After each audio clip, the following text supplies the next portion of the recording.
All right, welcome to the show, y'all. Happy Thursday. Hope everybody out there is having a great day. I will explain to you in just a second how absolutely everything is fucked. We're fucked. You're fucked. I'm fucked. He's fucked. She's fucked. We're all fucked. And you'll know exactly why. The 700 reasons I'm going to give you. So we're going to talk about that. We also have, in a little bit, the Secretary of War Crimes, Pete Kegsbreth. He apparently thinks he's going to be president. I'm not kidding. He took a trip to Iowa and was at some event, and it looks like he's eyeing running in 2028, which is just absolutely ludicrous since he helped launch an illegal war of aggression against a country that didn't attack us, which is absolutely cooking everything. So, I mean, the delusional, malignant narcissism, it's like literally on Trump's level. So we'll dive into that as well. Then we also have Fox News accidentally proves that Republicans are total idiots. I love this video. It's like one of the man on the street interview type things where a dude is at the beach and he's talking to people who are almost certainly Republican voters. And boy, oh boy, are they ignorant. The word ignorant is an understatement. And then also later on, we have YouTube makes a fatal error that you have to see to believe.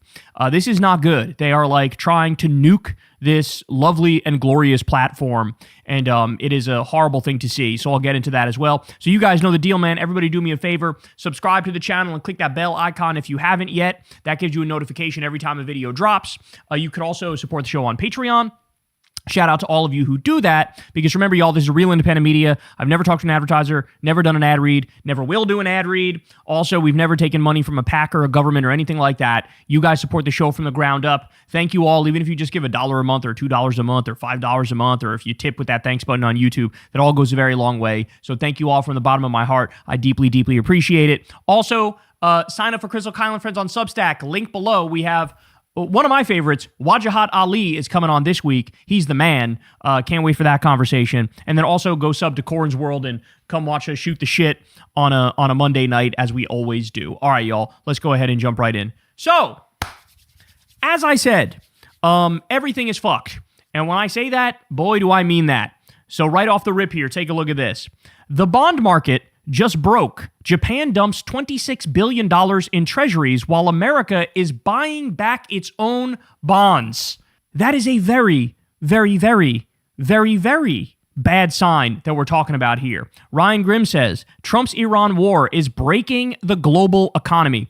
As predicted, it doesn't take a genius to figure out when you launch an illegal war of aggression and their response is to shut down the Strait of Hormuz, which means a decrease in the global oil market by about 20% permanently.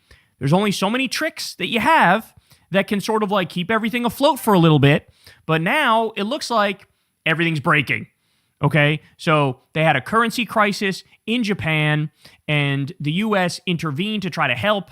That shit didn't work at all. And so now they're in a corner and don't know what to do.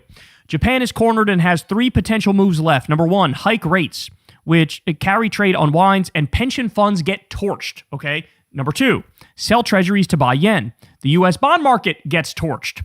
Number 3, lean on the Fed swap facility dollar printer, and U.S. inflation then picks up. So there's no good options left. They're basically trying to use duct tape and bubble gum to fix the Titanic as it sinks. That's what we're looking at right here. And apparently what they went with was option number 2. They're selling U.S. treasuries to buy yen. Okay, more.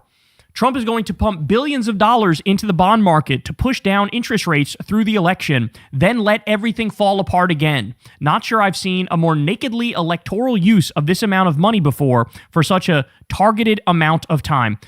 Guys, when I say I'm very fearful for the future, I mean it in a way where 2008, in many respects, was not existential in the way that this is existential. And the reason I say that is, in 2008, when we had the subprime mortgage crisis and the Great Recession, the dollar actually strengthened because the flight to safety back then was to the dollar. But now, Donald Trump has made us such a global pariah, and everybody hates us so much that countries are moving away from the dollar as the world reserve currency. And with that happening, that means we can't really afford these kinds of radical interventions anymore. We don't really have the ability. I mean, our debt and our deficits are completely out of control. And without the backing for the US dollar globally, we can be looking at a situation of unique political instability and potentially even hyperinflation because of Trump destroying the global order, destroying the global economy, making people run away from the dollar. And so all these like interventions, there's a reason why Trump said he was the, quote, king of debt. Now, this is a guy who literally a day before one of his companies went bankrupt, he was out there singing the praises of that company and saying, everything's great, everything's awesome, there's no problem whatsoever. And the next day, boom, had to file for bankruptcy. He had six business bankruptcies to his name, y'all. And he would lie on the campaign trail when he ran the first time, and he would say, they're lying, I haven't had a single bankruptcy, I haven't had a single bankruptcy. But that was weasel talk from Trump, because what he means is he hasn't had a personal bankruptcy, but he's had 6 business bankruptcies. This is a guy who couldn't find a way to make a casino profitable. That's insane. Casinos, they literally just come and dump money on your lap. And he failed at that shit too. Never mind Trump vodka or Trump steaks or Trump the board game or whatever the fuck. He's the world's shittiest businessman. He's a con man. And now he conned the entire world. And here we are, and everything's falling apart. And they're desperately trying to keep it together, at least until the midterms. This is insane. And by the way, the main issue here, at the heart of all of it, is Trump's illegal war against Iran. Mix that in with the trade war and the tariffs, but like Trump's illegal war against Iran is really the catalyst that is leading to the downfall. Okay, so how about this? In an unprecedented move, the U.S. Treasury is buying back its own long-term debt in order to stop the surge in yields, calling it liquidity support. But there's one big problem with this. The government doesn't run a surplus, so in order to buy back old debt, they have to borrow new debt. Since they can't borrow long-term debt, that would make the buyback useless because they would be selling the exact thing they are buying. They have to borrow with short-term debt. What are the implications? Anyone calling this QE, which is quantitative easing, which is just like government subsidizing, like the government spending money, doesn't understand it. Zero net effect on liquidity in the financial system overall. The government is simply swapping long-term debt for short-term debt. Same total debt and number of dollars exist as before, but the Treasury has blinked. Large Treasury holders now know that if they need to get rid of a large volume of Treasuries, they don't need to worry about crashing the Treasury market and losing value. The U.S. will step in and buy what is necessary. This is a dangerous game and is exactly what led to the collapse of the Mississippi bubble by John Law 300 years ago. It also means we are likely to see intervention from the Fed sooner rather than later. The Treasury can't do this themselves forever because the Treasury doesn't print money. Either the Fed steps in with real QE, quantitative easing, or they deregulate the banks so banks can buy unlimited treasuries and do quantitative easing for them. We'll see. Ladies and gentlemen, this is not sustainable. What we're looking at here is not sustainable. We're running out of tricks to keep the global economy together. Now, at the same time, let me give you some other stuff here, which is just absolutely disturbing.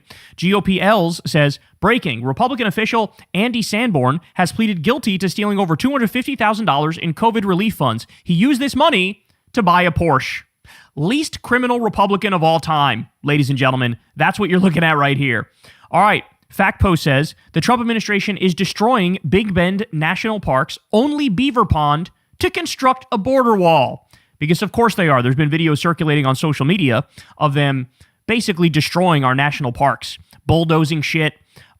This man is just, he is looting, he is pillaging, he is destroying. This is his legacy. This is what he will actually be remembered for, even though he's trying to force us to remember him positively by putting his name on airports and shit like that, the Epstein Memorial Ballroom, his name on currency, his face on the passports. This is what his actual legacy will be. Fact Post also says here, House Republicans have advanced a bill prohibiting requirements for employers to provide access to rest, shade, and water in extreme heat. You heard that correctly. The Republican agenda is get your ass out there and have heat stroke and die.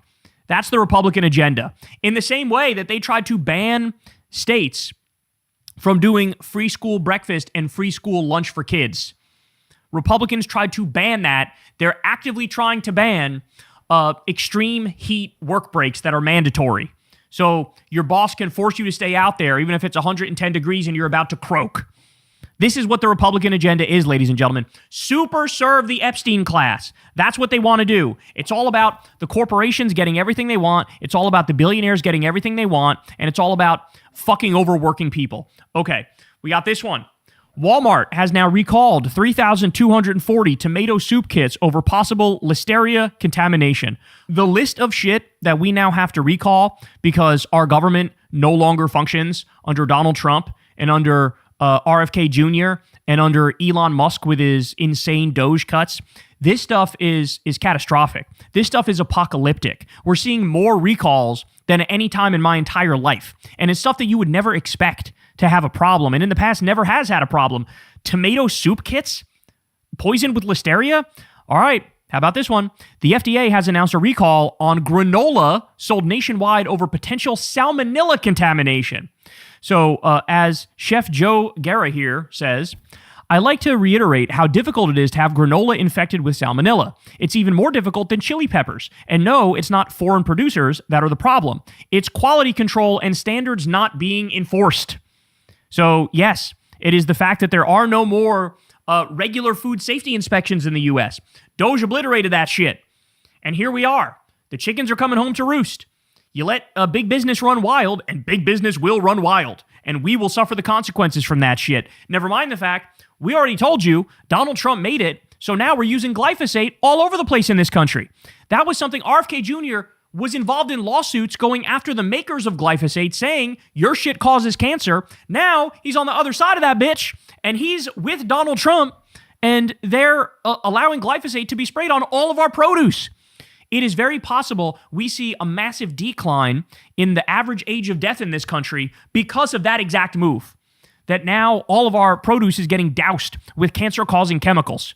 It's insane. It is absolutely insane what he's doing to this country. He is raping this country to death. I don't say that lightly. More. FactPost says, dog food has now been recalled across 11 states due to contamination with salmonella. Again, things you would have never expected in the past. Now we're having to recall them. All right, ready for this? The following foods have now been recalled. I don't even know if we're going to go through all of this because the list is too long.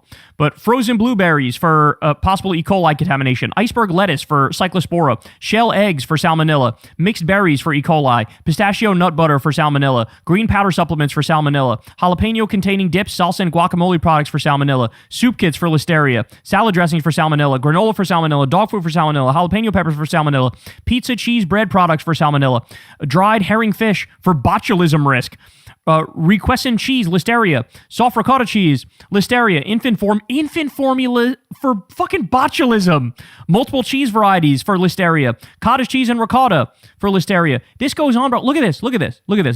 This is insane. This is insane. Now, by the way, what is the single biggest difference between Democrats and Republicans? You're looking at it. For all of the Democrats' flaws, and they have many, at the end of the day, they are more adults.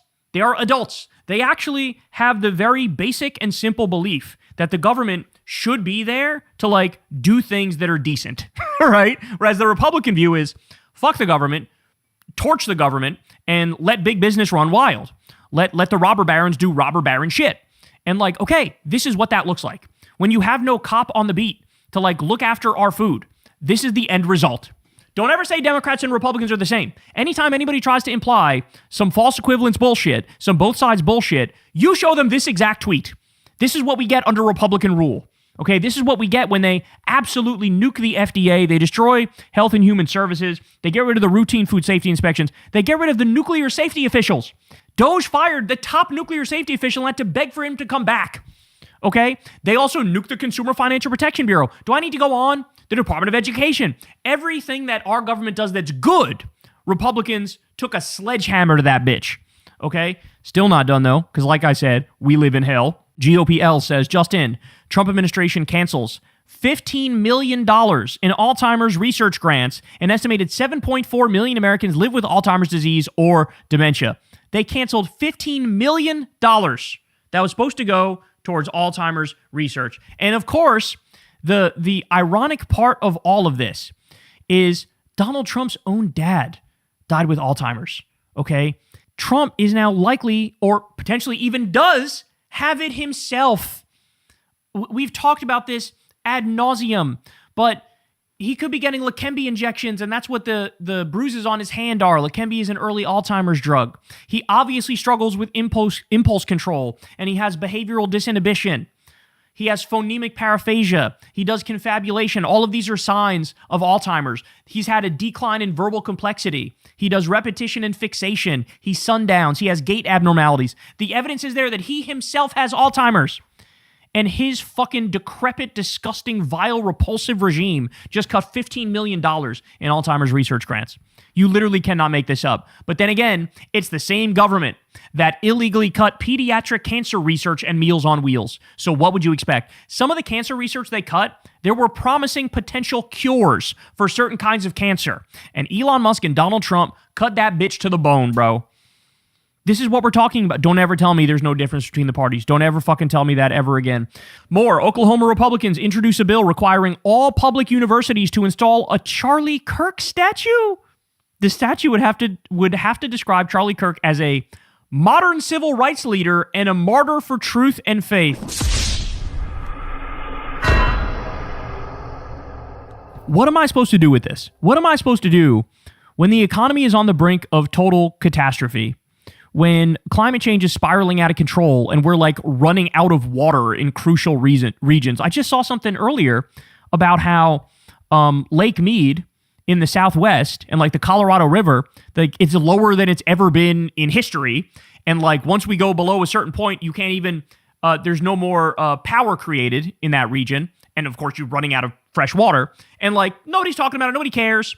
You know, we got the super El Nino that's hitting right now. And remember, the last time there was a super El Nino, there was like a drought and a global famine, and like 4% of the globe's population died. And like nobody's talking about it. Nobody cares. But what is the governing ruling party across this country focused on?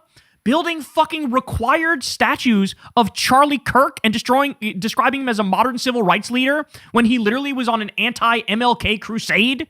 All right, more. Tetanus is back. Tetanus. NBC News is reporting that tetanus vaccination rates have declined massively, and doctors are worrying about rising case numbers. In the same way we saw measles come back, in the same way, now there's this idiotic movement of junk science believers led by people like RFK Jr., who's the head of Health and Human Services, led by one of the top podcasters in the world like Joe Rogan, who spreads his bullshit fake science on a daily basis. But he's even like a polio vaccine denier, that fucking idiot, okay? And now we're seeing tetanus come back in the same way that measles came roaring back. Great. I love living through a new dark ages. That's phenomenal. Breaking, Republican leader Jay Lucas pleads guilty to orchestrating a $50 million Ponzi scheme. He now faces up to 65 years in prison and $5 million in fines. Second least criminal Republican. It's insane, bro. It's insane. Hey, on the bright side, at least he's not forcing his 5-year-old grandson to, do things down there, right? Like we discussed the other day, that MAGA politician in Florida who was caught molesting 2 different generations of his own family. Pedocon theory is a theory like gravity is a theory. At least this guy only did a $50 million Ponzi scheme and he's not diddling kids. Jesus Christ.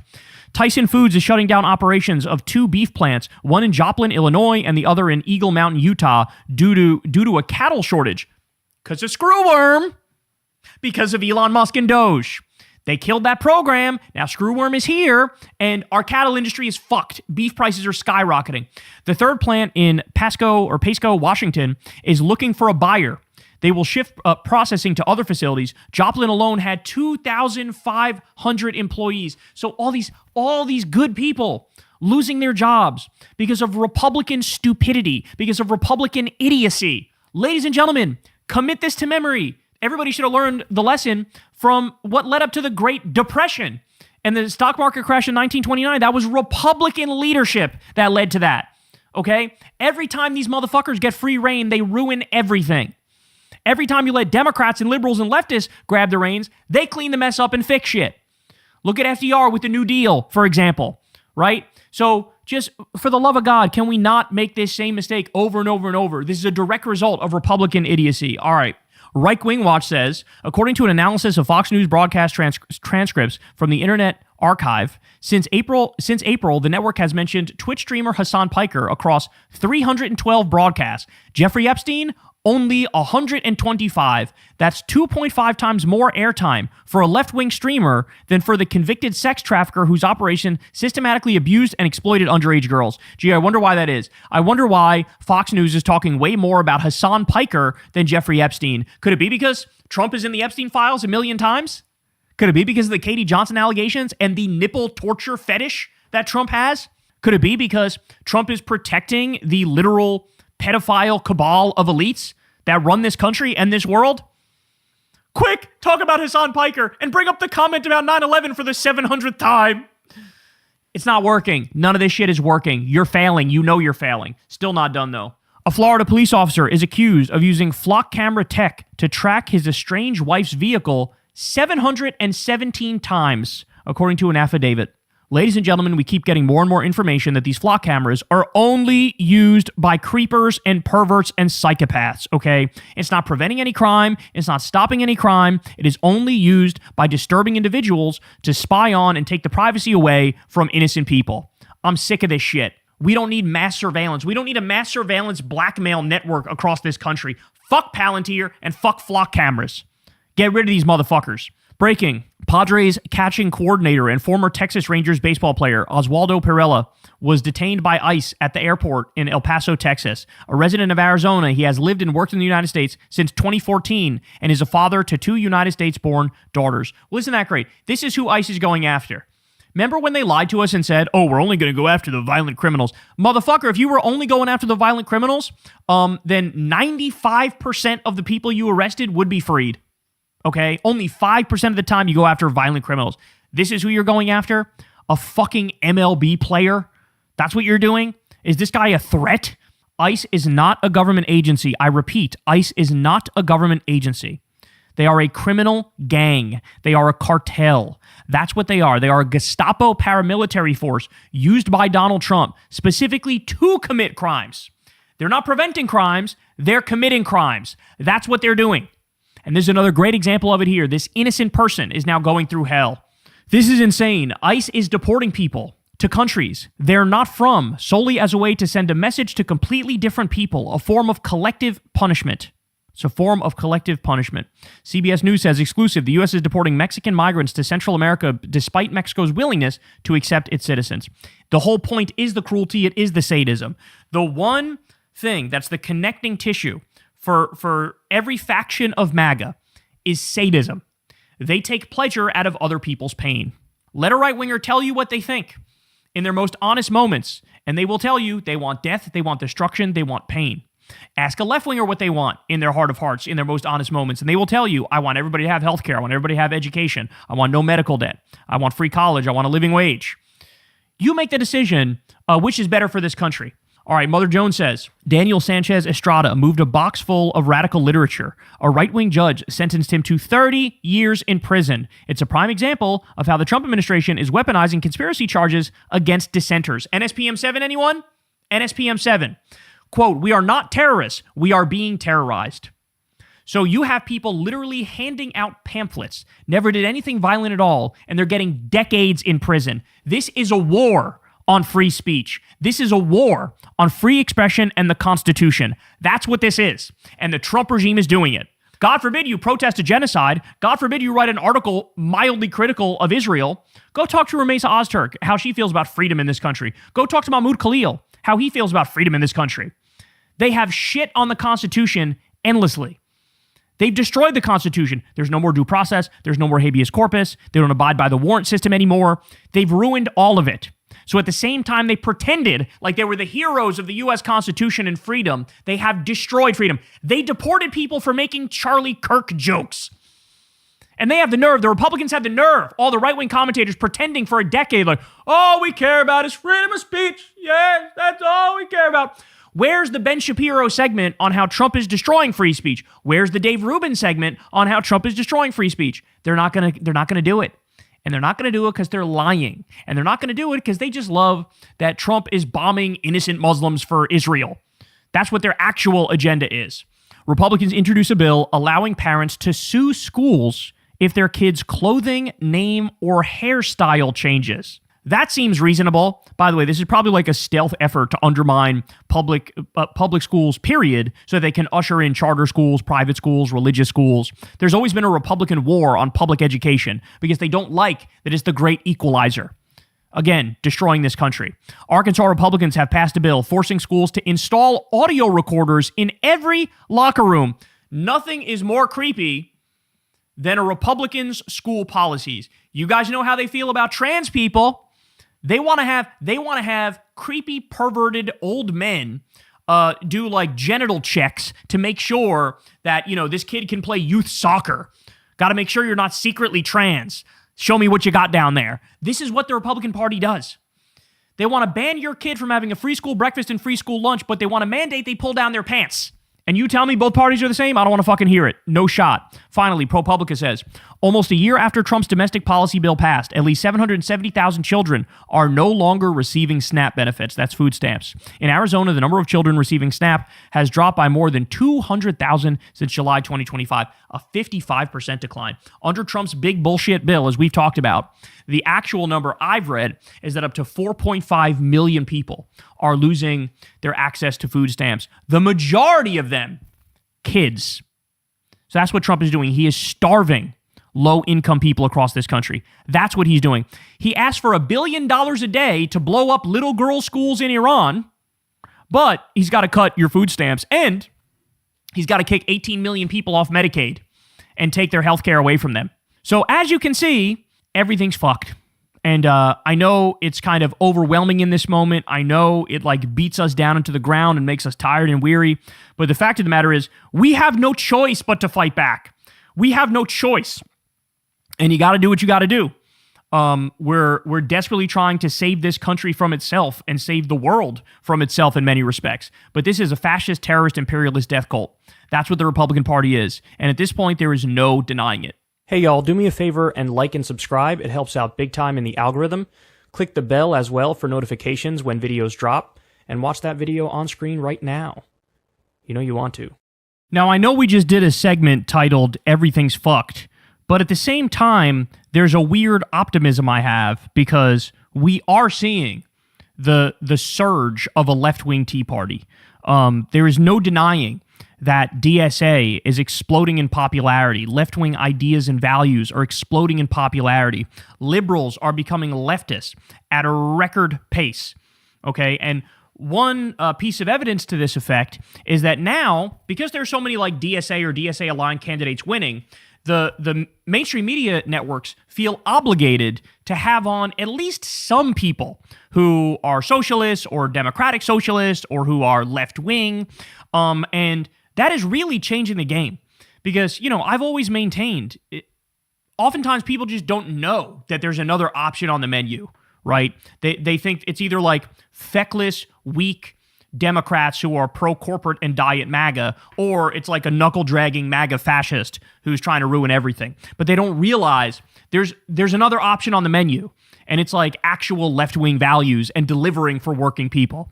Okay, so with that in mind here, we have Nathan J. Robinson, who's now, somewhat regularly been going on these mainstream media outlets, and he was just invited on Fox News with Will Cain, and yet again, he knocked it out of the park. Well, you're going to take healthcare, you're going to expand it, because for all, right? And you're going to pay for it by the government, and you're telling me in that process, you're going to save money. By the government getting involved in an industry, you're going to save money. Because your money isn't going to the profit of insurance companies, because the government is able to negotiate prices better, and because you're cutting administrative costs that come through a public system. Okay, all right, hold on, let's dig in. Nathan, what's your best example in America of the government stepping into a market and making something cheaper? Medicare. That's exactly what... How many times have I told you? A question can only be a gotcha question if you have a gotcha answer. This is the issue. When you invite on people who know their shit and you ask them what he thought was a gotcha question. Will Cain thought that was a gotcha question. But what he found out very quickly is, oh shit, these guys know what they're talking about. He has an ideology. He has a philosophy. He has evidence backing up the claims that he makes. And so it turns out the gotcha question backfired spectacularly. And it was a bit of a gotcha on yourself is what just happened there. So, yes, I mean, And by the way, this is not surprising to anybody who's studied this issue. Anybody who's looked in to healthcare finds out very quickly. We have like an embarrassingly pathetic healthcare system in this country. The Commonwealth Fund does a study every couple years, and they ranked the top 11 different developed countries, and they ranked their healthcare systems. And every year we come back 11th out of 11. There was that old study from, I think, the World Health Organization in the year 2000. And back then, with all of the global healthcare systems, we ranked 37th in the world. I believe Slovenia was ahead of us. And the main reason, as Nathan's laying out, is that all these other countries have one version or another of a universal healthcare system. We do not. We have a for-profit health insurance system. It's an unnecessary middleman. They're rapacious. They're for-profit. It's basically a mafia that gets in between you and your doctor and takes a cut. And so our healthcare is way more expensive with way worse outcomes. Okay? The financialization and the profiteering has hit every level of our so-called healthcare system. And Will Kane actually, he genuinely doesn't know that. Like, he actually seems to think, well, obviously we have the best healthcare in the world, right? And it's like, dude, I don't know how to tell you this. Not even close. Not remotely close. Money isn't going to the profits of insurance companies because the government is able to negotiate prices better and because you're cutting administrative costs that come through a public system. Okay, all right, hold on, let's dig in. Nathan, what's your best example in America of the government stepping into a market and making something cheaper? Medicare. That's exactly what Medicare does. That's why we want Medicare for all, because Medicare is the most popular healthcare program in the United States. Because people are much more satisfied in the with United Medicare States than they are with private insurance. Hold on, Nathan. Healthcare, and in large part driven by Medicare, healthcare in the United States is one of the few hyperinflationary industries that we have. It, along with education, housing, and pretty much any other industry that the government chooses to subsidize. Yeah, that's because of capitalism. The point he's making is like, oh, healthcare costs have gone up. Yes, because of capitalism. Because of that rapacious, unnecessary for-profit middleman known as the health insurance companies. Because of also, private healthcare. The healthcare providers are also price gouging. Don't believe me? We've covered stories of you're in the hospital and you use a tissue, and then you look at your bill later and you got charged $300 for a cough suppressant aid, and that cough suppressant aid was a literal Kleenex. Will Kane still thinks he's in this conversation, but Nathan J. Robinson is 7 steps ahead of him. And pretty much any other industry that the government chooses to subsidize are the ones that increase prices at hyperinflationary rates. Take a look. I've got the numbers here. You can take a look. It's on your screen. Yep. Hospital services, 256%. College tuition, almost 200%. Medical care services, 140%. Now, I want you to compare that to the price of a television. Okay, Nathan, have you bought a television in the past 20 years? What would have cost $1,000 now today cost $100. Why is it that the industries like this that the government gets involved in, it does the opposite of what you're promising? Prices don't just go up, they're hyperinflationary. It's entirely the private insurance industry that is driving these costs. In fact, if you look at it, Medicare is driving costs down. It costs people less. And a Medicare for all system, even conservative think tanks who have looked at this, show that it saves America as a whole. And the average taxpayer is going to save thousands of dollars when we switch to a Medicare for all system. It's also true that on the pied-à-terre tax and the California billionaires tax, the math adds up on these things too in ways that I can explain to you. I mean, he's 100% right. Just look at overhead costs. This is a perfect explanation of this. When it comes to overhead costs, prior to Obamacare, our for-profit healthcare system, or for-profit insurance system, basically 50% of the money you pay to your health insurance company would go to actual care. Maybe if it was a good company, it'd be 60% of the money you pay them goes to actual care. 40 to 50% was literally overhead cost. Right? Then Obamacare comes along, and Obama mandates that at least 80% of the money that health insurance companies take in, at least 80% has to go towards actual health care. Okay? Would you like to take a guess how much money goes to overhead in the Medicare system? It's over 90%. It may even be over 95% of the money in Medicare goes to actual care, and only a tiny amount goes to overhead costs. That alone explains it, right? You have a much, much less efficient system with everybody getting a cut with capitalism and the for-profit angle on it. When you actually have the government take over in certain fields, it's just more efficient, better outcomes, cheaper. And this shouldn't come as a surprise to anybody. Think about the fire department. Would you want to have a for-profit fire department where like some people are covered, some people aren't covered? If your neighbor across the street, if their house burns down, well, the person next to them didn't pay their private fire department, and so then their house burns down, the whole block burns down. Like, obviously you wouldn't want private mercenary police, and you wouldn't want private fire departments. Like, it's so easy to conclude that, hey, certain things, there just should not be the profit motive. It just shouldn't be involved in it. And this is a very basic type position. Same thing with the military. Would you want for-profit mercenary armies roaming around? No, that's a fucking horrible idea. For-profit prisons. What's happened? For-profit prisons, they make more money the more people are locked up. So they've lobbied state governments to make more things criminal. That's where 3 strikes laws comes from. And they want to put more asses in more beds and get more money from the government. And it's always more expensive. And again, they're making it so that like prison is a profitable thing. Why should we incentivize more people to be locked up? And then you look at the conditions and like they're worse conditions. The food is moldy, like everything's falling apart. So there just shouldn't be, the profit motive shouldn't be in certain things. And healthcare is like literally at the top of that list. And I'm sorry, but this guy's he's just out of his league. He doesn't know what he's talking about. Literally, a study just came out that said 114,000 people would live every year if we have a Medicare for all system. So an extra 114,000 people a year die because of our dumbass healthcare system. There's no response to that. There's no rebuttal to that. The fact that it saves literally $1 trillion to switch to a Medicare for all system. There's no rebuttal to that. Like, it's just better.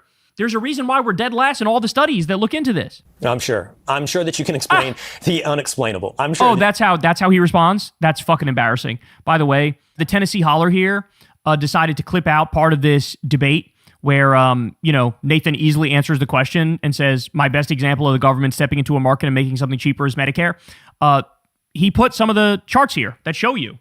The U.S. has the most expensive healthcare system in the world, and it goes down through it. America has the least efficient healthcare system in the world. And he could have did this all day. All of the empirical evidence, all of the data, all the numbers, all the facts prove that Nathan Robinson is correct and Will Cain is wrong. And again, it's just astonishing that he didn't realize that. Like, you really think you're going to win a debate with a socialist on healthcare? Lord, grant me the confidence or the arrogance of a Republican entering a debate knowing nothing about the topic, because it's almost like the less they know, the more arrogant they are, the more certitude is in their voice. So, I mean, it is crazy. So go ahead, keep inviting on Nathan J. Robinson. By the way, I got another example here for you. This is kind of similar, but you have Andy Beshear, who's like a very centrist-y Democrat in some respects. He's the Kentucky governor. And so he's doing this whole thing. He sees the rise of DSA. So he comes out and does this thing like, I believe in capitalism. Gosh golly. Like, okay, dude, who are you appealing to? Like, what the fuck is this? Do you actually want... And he wants to run for president in 2028. And he wants to run as a Democrat. And he's going out there going, oh, gosh golly, I love capitalism. Yeah, I'm sure Democratic voters are going to be falling all over themselves to go vote for you in the primary with you saying shit like that. And so they asked Chris Rabb to respond to this. Chris Rabb is, of course, a Democratic socialist who just won his race. Okay, now he's going to Congress. And he plays this perfectly. Watch. I believe socialism is a failed experiment, but I do believe that we need to get results for the American people. What's your response to that? Well, I imagine he supports Social Security. In a purely capitalistic free market system, we would have no Social Security. We would have no Medicare. We would have no Medicaid. We would have no public education. We would have no interstate highway system. We would not have firefighters. These things are things that are brought to us by different views that have molded us into the nation we are today. It's not one thing. This is not a purely capitalistic society. There's capitalism in China, in Finland, everywhere. Like, this is something that we have to understand is a mixture, and it is an evolution. Pure capitalism has never worked. Communism is not something that we've seen effectively work. What are we doing to make sure that we are moving in the right direction, though? That we are transforming this nation so that it can take care of everyone? How is it that we have our first trillionaire and we still have veterans who are unhoused? I mean, he absolutely freaked it. A good way to think about it is like this, guys. This is very straightforward. Anytime anybody asks you about this, you can give this answer. All democratic socialism is just more democracy in your life. That's it.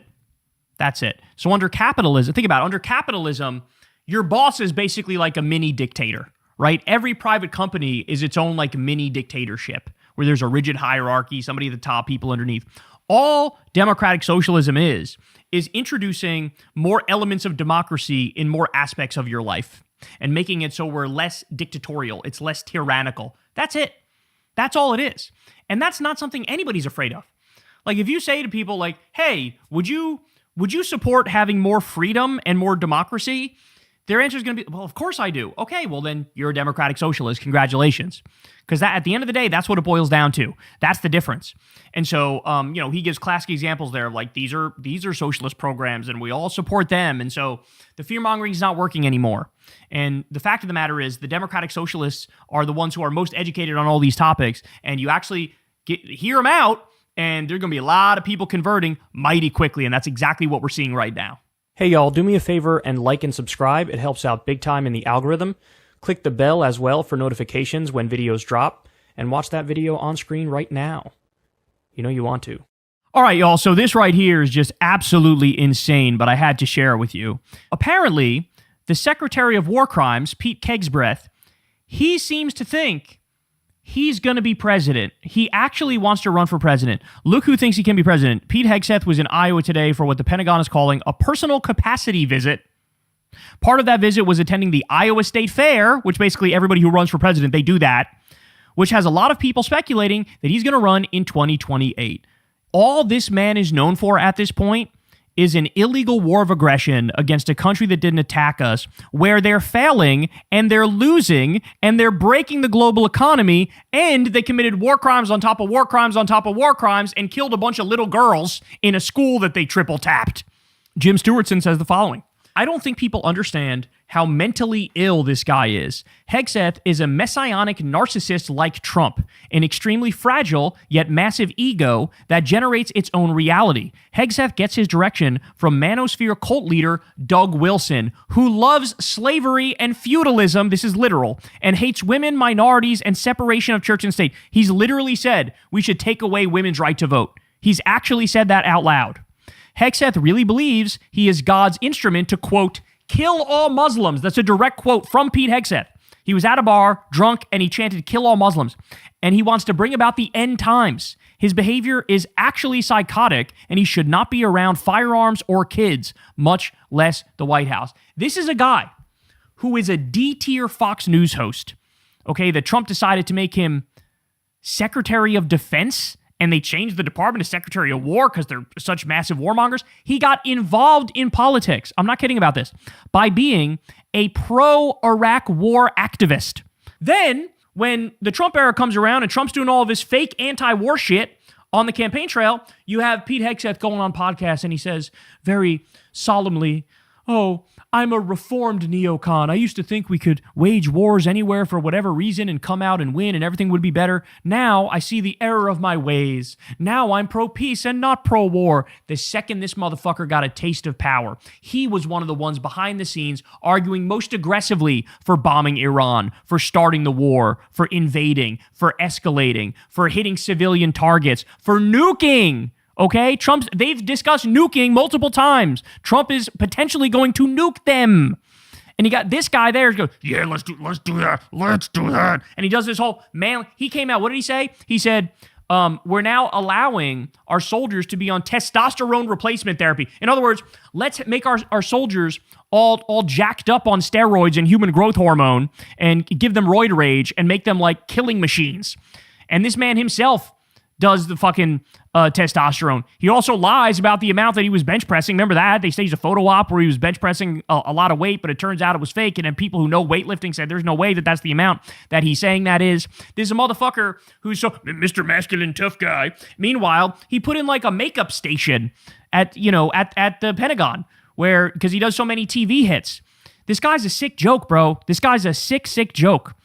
And here he is, with his kill-all-Muslim shtick, with his Christian nationalist shtick, with his crusader tattoo shtick, with his white nationalist philosophy and ideology, with his war crimes. I mean, this guy should be in the fucking Hague, and now he genuinely thinks he's going to run for president. Could you imagine having an ego so big that in the middle of losing a war against a country that's significantly less powerful and committing insane war crimes, you go, I need to be the next one. By the way, he's also forgetting one important thing. What is it?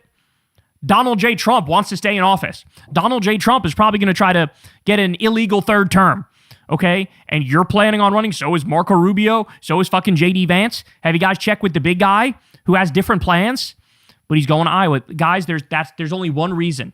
There's only one fucking reason you would go to Iowa. And this is the reason right here. Now, I haven't even told you one of the most important things, which people forgot about. I forgot about this, to be fair, but it was brought to my attention. So the Maggots Exposed Twitter account shows the following. So there was a time where Pete Hegseth is such a vile, disgusting, wretched, repulsive creature that he is very abusive towards women. And you know who knew that more than anybody? His own mother.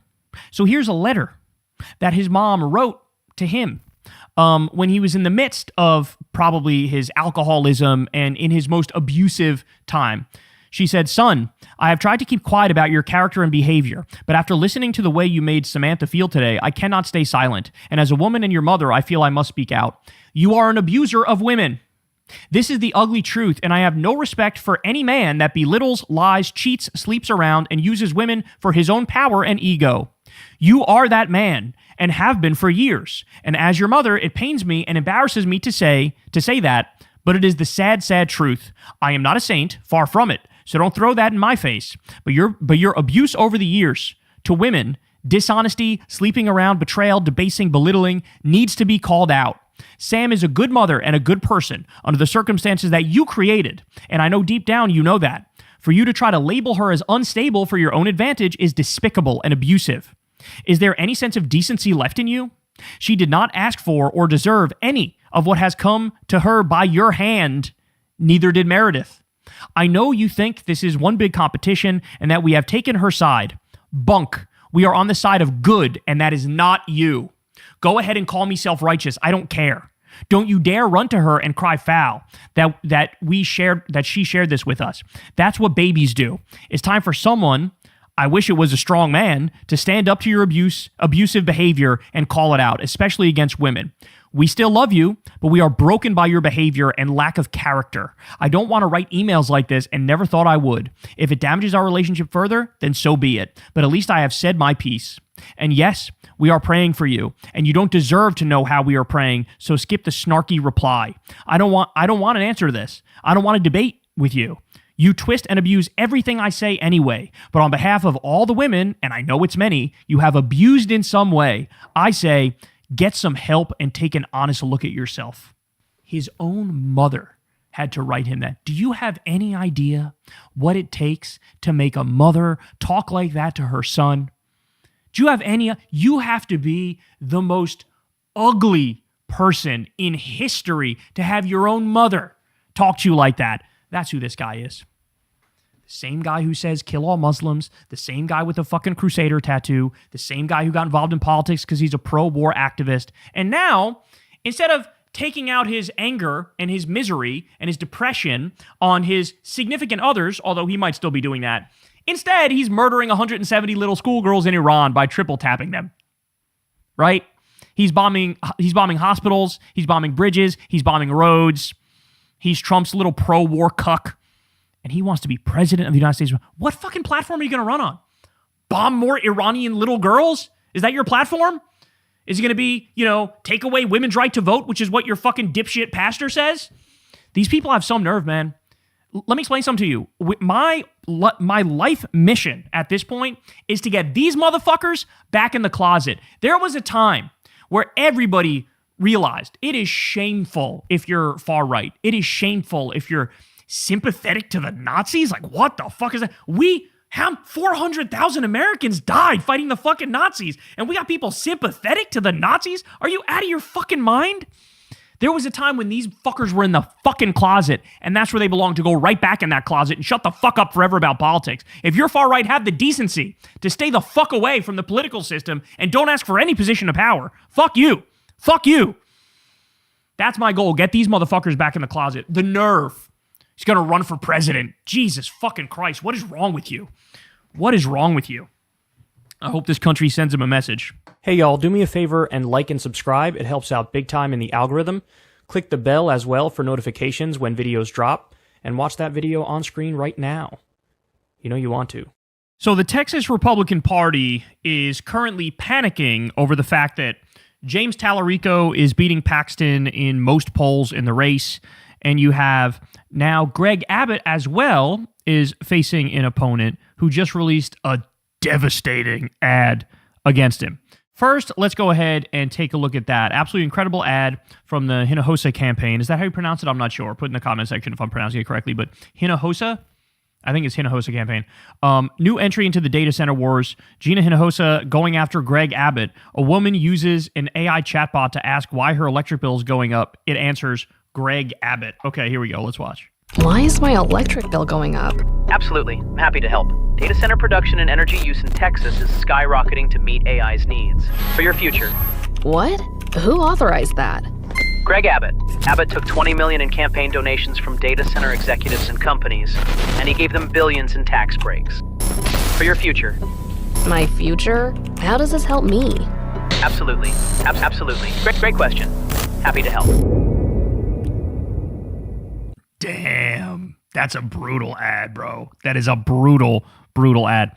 What you're going to find is data centers are going to be like a central issue defining our politics moving into the future, right?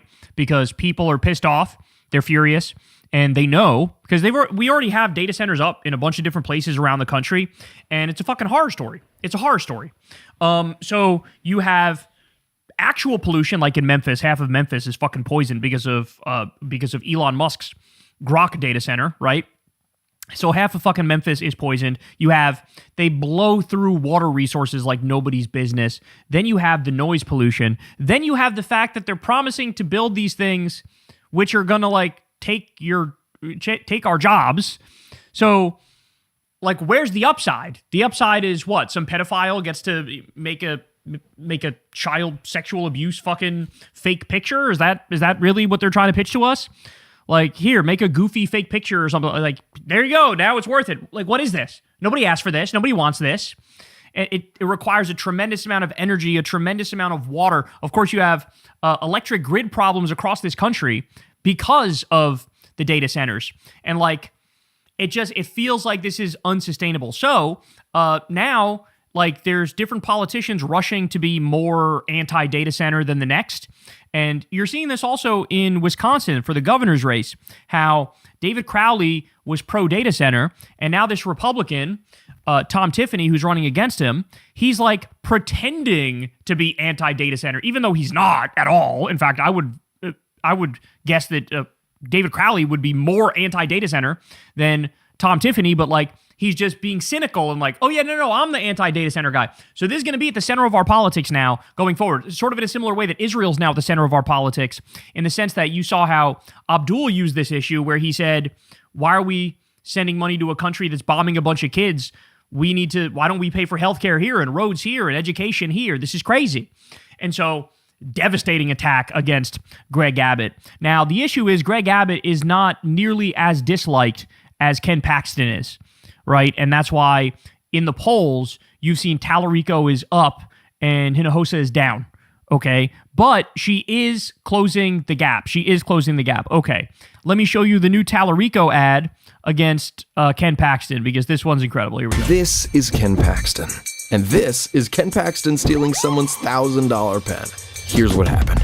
The incident happened at the Collin County Courthouse, the same courthouse where Paxton would later be indicted for investment fraud. Paxton walked up to the trays next to the metal detectors, rummaged through them, and came across someone else's expensive Mont Blanc pen. He decided to take it for himself. The pen belonged to Joe Joplin, a local attorney who'd accidentally left it behind. It was a special gift from his wife. When Joe realized it was missing, he contacted courthouse security. This is the footage they pulled. Ken Paxton, on camera, stealing this man's pen. After the police got involved, Joe got his pen back. He could have pressed charges, but he decided against it, because Joe's a nice guy. He'd never take someone else's pen. But he also hasn't forgotten who took his. Hi, I'm Joe Joplin, and I endorse James Tallarico for the United States Senate. Vote for James Tallarico. He won't steal your pen. Brutal. It's just so brutal. This guy, man, good luck. If you're trying to brush up on all of the different scandals involving Ken Paxton, good luck. You're going to be there for a while, Because when I looked into it, it just every one thing worse than the next. It's like a dozen things. You're looking at it going, oh shit, I forgot about this one. Oh my God, he did that too. What the fuck? I mean, this is a guy who was like impeached by Texas Republicans in the House, and then in the Senate in Texas, you needed like Trump to intervene to save his ass because he was going to get kicked to the curb. When you're too corrupt for Texas Republicans, oh my days, are you a mess, bro? This guy's a mess. And then what's he trying to do? You all know what he's trying to do. Look at Talafrico over here. Can you believe Talafrico doesn't hate trans people? Boo, disgusting, boo. It's like, really? You think this is going to work right now? As MAGA has absolutely obliterated this country, increased gas prices, increased grocery prices, waging an illegal war against Iran, destroying the economy, fucking absolutely ripping people's health care away from them, 18 million people losing their Medicaid, but over 4 million people losing their SNAP benefits. You really think Talafrico is gonna work as an attack in a moment like that? It's just not gonna happen. Now, here's my favorite part. I couldn't wait to show you this. Ready? So this is the Ken Paxton for Senate YouTube channel. Bro, if this thing is any indication as to how the election's gonna go, whoo, buddy, are the Republicans in trouble? Look at this. Watch Ken Paxton on The Benny Show. This is Benny Johnson, the closet case, the right-wing closet case guy. 169 views in 23 hours. Watch Ken Paxton on The Rob Schmidt Show, which is on some stupid right-wing network. 100 views in a day. Watch Ken Paxton on The Dana Show. That's Dana Loesch, who's another right-wing show nobody watches or cares about. 138 views in a day. Watch Ken Paxton on Breitbart. 80 views in a day. Watch Ken Paxton on Fox News. 114 views in a day. Watch Ken Paxton on The Daily Wire. 146 views in a day. Watch Ken Paxton on The Michael Berry Show. 32 views in a day. Oh. I'm not kidding when I say I think James Talarico can record a video of himself farting and post it and get like 3,000 times the views. By the way, there's also another one, 41 views, 44 views. His high is like 8,000, and it's because it was, I don't know, like a press conference, so it's a little bit different. But like, this is humiliating, bro. This is pathetic. I've never seen anything this embarrassing, okay? I don't know what he thinks he's doing. But then, of course, I'll bring this up as well. We had the poll from the Texas Tribune. This came out in late July. It's not that long ago, not even a full month ago. Talarico leads Paxton by 5 points in new poll. Now, there's one poll, to be fair, that does have Ken Paxton up. But he's up by 1 point, and it's an R plus 15 sample.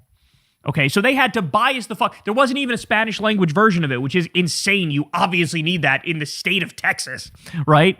So insane, but they had to bias the shit out of the poll to even get Paxton to a 1 point lead, bro. And let me say this too. This might be controversial to say, but I'm going to say it because it's true. If Cornyn ended up winning the primary, the race would not be leaning this much Democrat. It just wouldn't be. I mean, Nate Silver released his thing on this and said it's a lean Democrat, I think. It would not be like that if Cornyn was the one, because Cornyn just doesn't have... I mean, don't get me wrong. He sucks. Don't get me wrong. He's a MAGA Republican, and there's like no such thing as a good MAGA Republican. There is no moderate MAGA Republican. But there's just not as much dirt, not as much... He's not as personally unlikable, and there's not as many like direct private scandals, right? And so it would be a much closer race in that scenario. So, bro, I'm telling you, man, they are panicking. They are panicking, and I think low-key they kind of know they're fucked, and the Democrats are running great races. So we'll see what happens, but it's different, man. This is a different election cycle. It truly is. And what I'm worried about is not really if, but like when the Democrats win, what are they going to do? Because, I mean, it is literally Ken Paxton who bragged on Steve Bannon's show that when he was Attorney General of Texas, he got over 2 million mail-in votes thrown out. And his words, not mine, he said, if it wasn't for me getting over 2 million mail-in votes thrown out, Joe Biden would have won Texas. Donald Trump would have lost Texas. That's what he said. So if he's openly talking about like, yeah, we stole the election for Trump in Texas, of course we did in 2020, duh, hello. Like, what do you think he's going to do when he personally loses a race? Oh, man, I shudder at the thought. Because these Republicans, man, they simply don't believe in democracy. They don't believe in it. They don't believe in it. They don't care. For them, it's all about power. They don't care about how they get it. They want the power. And so dangerous times ahead. But in terms of the actual numbers, the Republican Party of Texas is panicking. Hey y'all, do me a favor and like and subscribe. It helps out big time in the algorithm. Click the bell as well for notifications when videos drop. And watch that video on screen right now. You know you want to. All right, so remember not that long ago, before Trump was back in the White House, where he said, Jared is not going to be involved in the administration this time because, people close to me, there's so many like horrible attacks against them, and it's fucked up, and so he's going to take a step back. Well, it turns out that was fake. Turns out not only is this motherfucker part of the regime, him and Steve Witkoff are out there like negotiating with foreign countries and doing self-dealing and like acting like they represent this country when they don't, and they're making deals and personally profiting. It is insane that this kid is not in jail. And I say kid because he looks like a literal child. He looks like a boy. But he's a boy who took $2 billion from Saudi Arabia in return for allegedly slipping them classified information, top secret information, that MBS then used to crack down on his political opponents in Saudi Arabia. So as corrupt can be. Okay, but here he is on Fox News talking about Iran strategy and talking about Israel, and listen to what he slips up and says. We're very committed to the fact that we have a plan to rebuild Gaza, but we will not allow Gaza to be rebuilt until the demilitarization occurs. Nobody wants to put more money into a place that's gone on for so long until if it's just going to be taken over by terrorists or blown up again.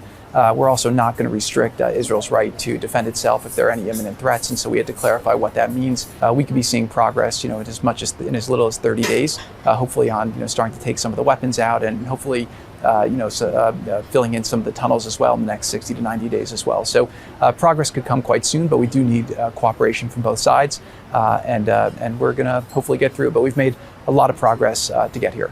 For Israel, we think this is a win-win situation because if Hamas actually gives over the weapons and the tunnels, willingly over the next 60 to 90 days, that obviously would be the elimination of a huge security threat for Israel, almost an unthinkable achievement. And if they don't follow through now on their commitment, everyone will see that they're not genuine about peace, and then Israel will have a lot more support from the U.S. and others to go and finish the job in the appropriate way.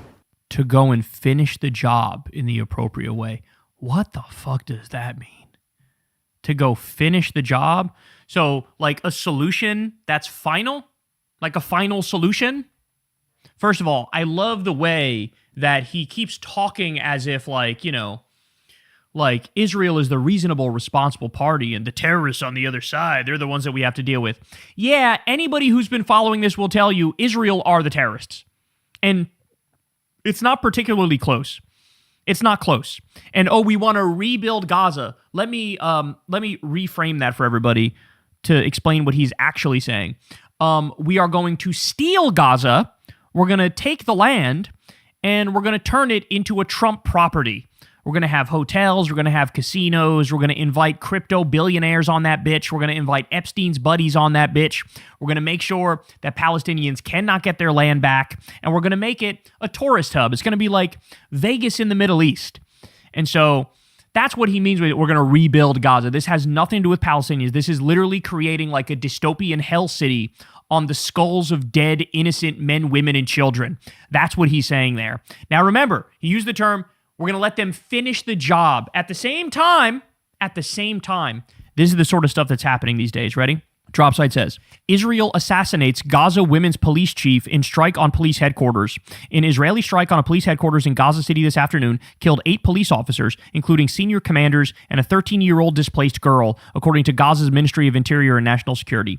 Those killed include Colonel Fatina Abdul Jabbar al-Shahar, 42 years old, director of Women's Police Department in Gaza Government, Brigadier General Ayman Mahmoud Jundaya, 47, acting director of Gaza Government Police, Colonel Osama Hashem al-Hajin, 43, Director of Operations, Gaza Government, and it goes on and on here with all the deaths. Breaking. Israeli strike targeting Gaza City police, kills 9, wounds 15. I'm not going to play you the video, but you could see. Little girls being injured. Innocent people getting killed. This is all happening. Bro, I'm not kidding. This is all happening within the past couple days. And you know what? At any given point, throughout the course of the genocide, and even during the fake so-called ceasefire, this shit was happening. More. Dropsite says, quote, we went down and found people in pieces. The upper halves of people's bodies have been blown away. Abu Ahmed, 30 years old, described the aftermath of an Israeli strike on Palestinians gathered at Gaza port, west of Gaza City, where displaced Palestinians living in tents had come to sit on the concrete by the sea and escape the summer heat. At least 7 Palestinians were killed and 14 wounded in the strike. Quote, "We don't know what we're supposed to deal with anymore. Do we deal with Israelis, or the sun burning us inside the tents, or the water, waking up at 6 a.m. to go get water? Or do we deal with the winter that is still coming when we'll also suffer from the weather?" Abu Ahmed told DropSite's Mohammed Ahmed, after nearly 3 years of displacement, he said, Palestinians in Gaza are being exhausted in every way, while repeated announcements of truces and agreements bear little relation to what they experience on the ground. Quote, "The people of Gaza bleed every day. The war has drained them of all their physical, financial, psychological, and mental strength. These children deserve to live. Children should be in school. Young people should be building a future." So, I mean, this stuff is just absolutely heartbreaking. And this is what's still going on. And nobody talks about it. Nobody cares. It's like everybody knows the Israeli government are genocidal, murderous psychopaths. And it's just like everybody's kind of moved on from that fact. Here's another one. Another Palestinian child dies due to Israel's deliberately imposed hunger crisis in Gaza. Palestinian girl, Meha Bashir, has died from severe malnutrition on Tuesday, Palestinian media report. Okay, let me look at these pictures, bro. Look at this. Look at this. This is still going on. The U.S. is still arming Israel. We're still funding Israel. You know, we're still doing their dirty work and fighting their wars. And this is a genocidal, psychopathic, Nazi-like government doing Nazi-like shit. And again, all I did, guys, I'm not even kidding when I say this, all I did is grabbed some updates from the past 2 days. If I did the past week or the past month or the past, 3 months, we'd be here all day, just one horror story after the next, after the next, after the next, after the next. They're not even bothering to hide their barbarity anymore. Do you understand that? They passed out like a mass death law where they're like putting to death all of the Palestinian hostages, thousands of Palestinian hostages. They know that a lot of these people didn't do anything wrong, or it was minor offenses, or they threw a fucking rock. They're putting them all to death. They've turned their detention camps into death camps and didn't bat an eyelash. They're even making it so that there's places where Israelis can come and watch Palestinians get mass murdered. What does this remind you of? CNN says the Israeli military acknowledged firing on a car carrying 5-year-old Hind Rajab in Gaza after earlier denials as it opens a criminal probe into the January 2024 killing. Oh, would you look at that? So everything Palestinians said all along was completely correct, and here we are over a year later, and they casually acknowledge, oh yeah, we mass murdered that girl on purpose. We shot her knowing it was a child. She was begging for her life and begging for help and begging for support, and we murdered her on purpose. That's what we did. What happened? I thought it wasn't you. You said it wasn't you. Now all of a sudden it is you. But now you feel like there's no consequence for anything, so you fucking get away with it. This is demonic shit. We haven't forgotten Hind Rajab. We haven't done that. Okay, and nobody should. This is, the modern day Anne Frank story is what this is, right? This one stuck with people, and it's going to stick with people fucking forever. By the way, at least 73,400 Palestinians have been killed and 174,312 injured, many with life-altering wounds since October 7, 2023, when Israel began its genocide in Gaza. By the way, this is a drastic undercount, okay? It is a massive undercount. The real number is way worse than this. This is what they can absolutely prove. But, every genocide in history, the real-time numbers lag way behind the actual reality. I mean, there's been mass graves with people who are unidentified. What about them? There's still people stuck under the rubble since 90% of the buildings in Gaza have been blown to smithereens. The actual number is at the very least hundreds of thousands. Okay? At the very least. And again, it's still going on today. And Jared Kushner has the nerve to make it seem like, oh yeah, the side that was genocided, they're the baddies, they're the aggressors, they're the terrorists. And emboldening Netanyahu and the Israeli government to, quote, finish the job if Hamas doesn't turn over their weapons. In what fucking planet would you think that, oh yeah, Hamas will turn over their weapons and that'll lead to everything being more peaceful? Like, no, that'll just allow the psychotic Israeli war criminals to commit even more crimes and the Palestinians not have any ability whatsoever to try to defend themselves. That's all that will do. Who are we kidding? Who are we kidding? Obviously, the myth has been so immensely busted that, like, oh, if the Palestinians just did what the Israelis asked, then there wouldn't be a problem and they would have a state and they would have freedom. Like, are you fucking mental? Are you mental? Nothing could be further from the truth. They had in their mind total annihilation and extermination from day fucking one. And this proves it. Their ideology, their philosophy, their Zionism, their ethno-supremacy has led them to have this mentality and this ideology. They were always waiting for an opening to kill everybody and take all the land. And now they're fucking doing it. And now they're doing it. And they have the nerve to act all along like, well, we're the good guys and they're the bad guys as they do it. Fucking embarrassing and humiliating and pathetic. But Jared Kushner, man, saying the quiet part loud, pure evil comment, incredibly disturbing. And I'm at a loss for words when you look at the death and the destruction and the depravity that has been unleashed on this world. It's something I'll never be able to unsee, and it's something that's changed me forever and changed all of us forever. Knowing that human beings are capable of what the Israeli government has done, that changes everything. Hey y'all, do me a favor and like and subscribe. It helps out big time in the algorithm. Click the bell as well for notifications when videos drop, and watch that video on screen right now. You know you want to. All right, y'all. So I got to show you this. Jesse Waters did a segment here where he asked students on the beach, I believe in New Jersey, simple questions about America. And they shit the bed. They absolutely positively shit the bed. However, what I don't think Fox News recognized is that it's a virtual guarantee that these people that they're talking to are Republicans. It's a virtual guarantee. Listen, I'm from this area. Okay, I'm from the New York, New Jersey area. Grew up in New Rochelle, New York. Right, I've been to the Jersey Shore for summers in the past. Okay, if you're looking at, white 20-somethings on the beach in New Jersey during the summer, okay, they're almost certainly Republicans. And when you start hearing the answers that they give, that should make you even more certain that they're Republicans. But listen to this. Here we go. Who is Donald Trump's vice president? Am I supposed to know this? Couldn't tell you. Don't pay attention. I couldn't tell you. JD Vance. Vice president. I don't know. J.K. Rowling. You're a wizard, Harry. Name the 3 branches of government. I don't know why I chose to do this. Oh God, I'm bad with all this. Congress and conservative. Republican, Democrat. Judicial, legislative. Executive. Give me a hint. I don't know. Jewish? Oh my days. Oh no. Oh no. Oh good Lord. Things off the rails. Are you not going to be even air this? What is the First Amendment of the Constitution? I have no idea. Oh. I'm allowing you to do it right now. Oh, free will? By the way, guy wearing a fucking cross chain. Yeah, I wonder his political affiliation. I got nothing. Freedom of speech? I need help. I need help. What is the Second Amendment of the Constitution? Really? Right to vote? I don't know. I have no idea. You have 2 of them. This is a trick question. I don't know. Bear arms. You packing? The right to go places? You need to get to go. I need to be able to get where you need to go.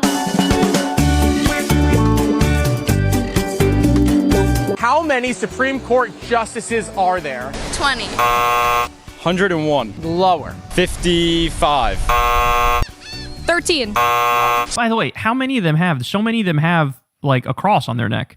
Again, I wonder what their political affiliation is. They're accidentally proving that Republicans are fucking ignorant dipshits. That's what they're doing here.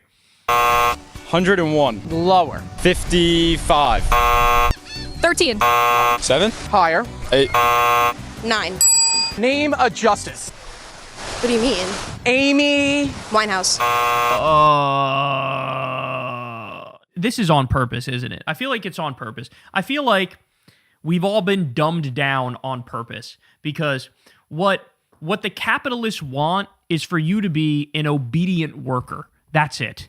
They don't want you to know too much. They want you to be ignorant. They want you to be left in the dark. They want you to be stupid. They just want you to shut up, show up to work, do the job, and go home. Right? Like, don't get me wrong. Like, this is a failure on multiple levels. It's a failure from an individual perspective, but it's also a failure for the schools. It's a failure for the parents. It's a failure for the whole system. But like, I think they actually want us to be stupid. When I watch this, that's the only conclusion. Like, these are basic things. By the way, evidence of that is there's a lot of places that don't even teach civics. right? They don't teach government shit. Which is like, I don't know, if you're leaving that out, the only explanation for that in my mind is incredibly nefarious. That you don't want people knowing the way our government works, the way the system works, how to operate within that system. And it's also mindless consumerism could get us to this point, rotting our brains on fucking, social media and shit. I know I'm a hypocrite because I'm a YouTuber, right? But you get the point. This is devastating. By the way, I guarantee you, if you had a bunch of Democrats and you asked them, would there still be embarrassing answers? Absolutely. But would it be this bad? Literally no shot. There is a 0% chance that any group of Democrats would give this embarrassing answers. There's no way. There's no way. I got nothing. Sonia? Gomez. Samuel? Adams. John? Summit. Katanji? Oh, I got nothing there. Neil? Armstrong. Brett Kavanaugh. I know Nancy something. Nancy? Pelosi. She's not a justice. Oh. We just call my dog Nancy Pelosi. What is this? What is this? Who was president in the 1990s? How am I supposed to know this? 1990s. Wasn't even alive. Before Bush. I can't really give you anything. Oh. Joe Clinton? Literally the best answer we have so far is Joe Clinton. The best answer is the wrong answer, but at least got the last name right. FDR. Clinton. I got nothing. I should not have done this. His wife ran for president. I have no idea. She wanted to break a glass ceiling. Why would you want to do that? We tried everything. We tried chisels and screwdrivers and hammers. Name a state that borders California. I don't know anything history. That's geography. Kentucky.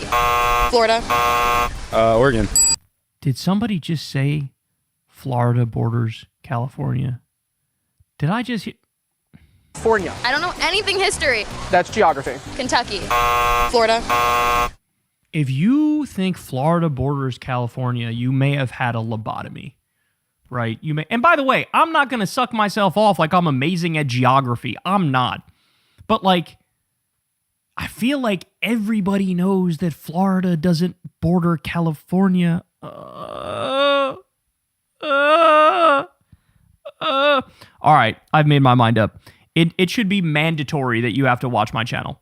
It should be required by law that you have to watch this show. We should bring back civics. Civics should be mandatory. Government class should be mandatory throughout this country, and it should start relatively young in elementary school, right? But you should be forced to watch this show to have some idea of what's going on in the world, because this is just untenable, bro. This is untenable. I know there's some people who are just not interested in politics, but it's interested in you. So you kind of should be forced a little bit to follow along in this bitch. California. I don't know anything history. That's geography. Kentucky. Florida. Oregon. Colorado. I'm trying to think of maybe what's to the left. Well, that's the Pacific Ocean. Got it, yep. I worry about this generation of kids. It's a national emergency. We're at the Jersey Shore. Yep. What is the capital of New Jersey? Princeton? Newark. No. All right, no, I'm not that silly. I know it's Newark. Trenton. Oh, that's pretty good. By the way, this is why we have Trump. Do you know who I am? No. Here's Johnny. This is why we have Trump. We just watch right here. This is why we have Trump. It really is that simple. I mean, it's very rare, but I'm at a loss for words. It is very rare, but I mean, I look at this and I'm going, I got nothing for you. I got nothing for you. You look at this and it's we sort of need a page one rewrite in this country, don't we? And by the way, you look at this and put it together with the fact that the economy's on the brink of total collapse. We're waging an illegal war against Iran. Climate change is destroying everything. We're having a super El Nino, which could lead to a drought and a famine. We're running out of water in certain places. You put everything together and whoo, buddy. It is a black pill and a half in this bitch. We're ODing on black pills in this bitch. Watching this and putting together with it all of the various crises that are hitting us at the same time. Because people ain't gonna fucking save us. Although to be fair, these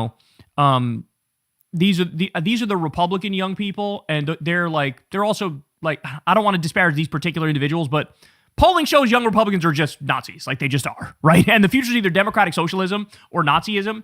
And I do think the democratic socialists are going to win that battle. But Jesus Christ, looking at this ignorance broadcasted, like this, really makes me want to bang my head against a concrete wall and take a cheese grater to my ball sack, because I'm not sure we get out of this thing unscathed. I'm not sure of that at all. Hey y'all, do me a favor and like and subscribe. It helps out big time in the algorithm. Click the bell as well for notifications when videos drop, and watch that video on screen right now. You know you want to. All right, y'all. So YouTube made a pretty disastrous change here that on its face, like, people wouldn't know why it's disastrous. Even I, honestly, when I first heard the change, I didn't like immediately connect the dots as to why it's so terrible. I got a video here for you from Penguin Zero, aka Charlie, aka Moist Critical, and he breaks down why this new YouTube change is actually catastrophic. So let's listen and we'll break it down. Here we go. I mean, like, I don't even know what to say. Like, this new YouTube change is my second least favorite change they've ever made, second only to dislikes being removed, and this is only slightly behind it because I think this one is on almost the same level of baffling stupidity to even have the idea, and even more befuddling to pull the trigger on actually implementing this idea. YouTube has made a habit out of just going hog wild on changes that not a single soul on the planet has ever asked for, and there's a chance that these ideas are thoughts that not a single sentient organism has ever thought of until YouTube farted them out. Because these ideas are just so silly and wacky. It's like when you take a shit, you're probably not thinking about eating the poop, but YouTube, they get in there like a pinworm and they say, hey, the hell with it. Send it, launch. And they do, like removing dislikes because their feelings got hurt over Rewind. And now today they announced that they're completely changing the way that YouTube views on long-form content are calculated publicly. Starting August 24th, views will count the moment a video begins to play with no minimum watch time. The first frame of a video will count as a view now across all formats, VOD, Shorts, and Live. We're standardizing views to reflect creators' true exposure across YouTube, making it easier to show their value to brand partners. This update won't impact creator earnings or YouTube partnership program eligibility. Now, by the way, right off the rip though, like, if it's not going to affect earnings, then like, why would you even make the change, right? Like, I guess you're kind of like devaluing a view a little bit by doing this, right? But it's actually a lot more nefarious than that. Wait for it. So if you have a video even autoplay for a split second, like scroll to one autoplays, that counts as a view publicly.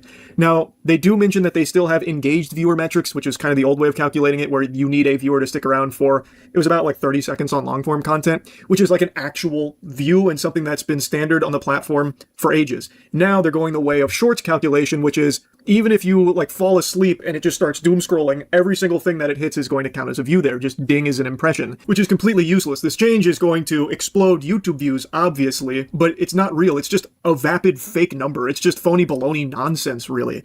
On its face, that's a bad thing, right? Like, you don't want to juice the numbers to the point where it's just totally inaccurate. I mean, everybody correctly went after Rumble, for example, because their views appear to be juiced. Or, you know, Facebook back in the day, they really were like mega juicing their numbers. And when advertisers found out that the views were basically fake, they just like stopped giving money for Facebook video. And like a bunch of people who really bet hard on making a video career using Facebook got just like nuked into oblivion and lost everything.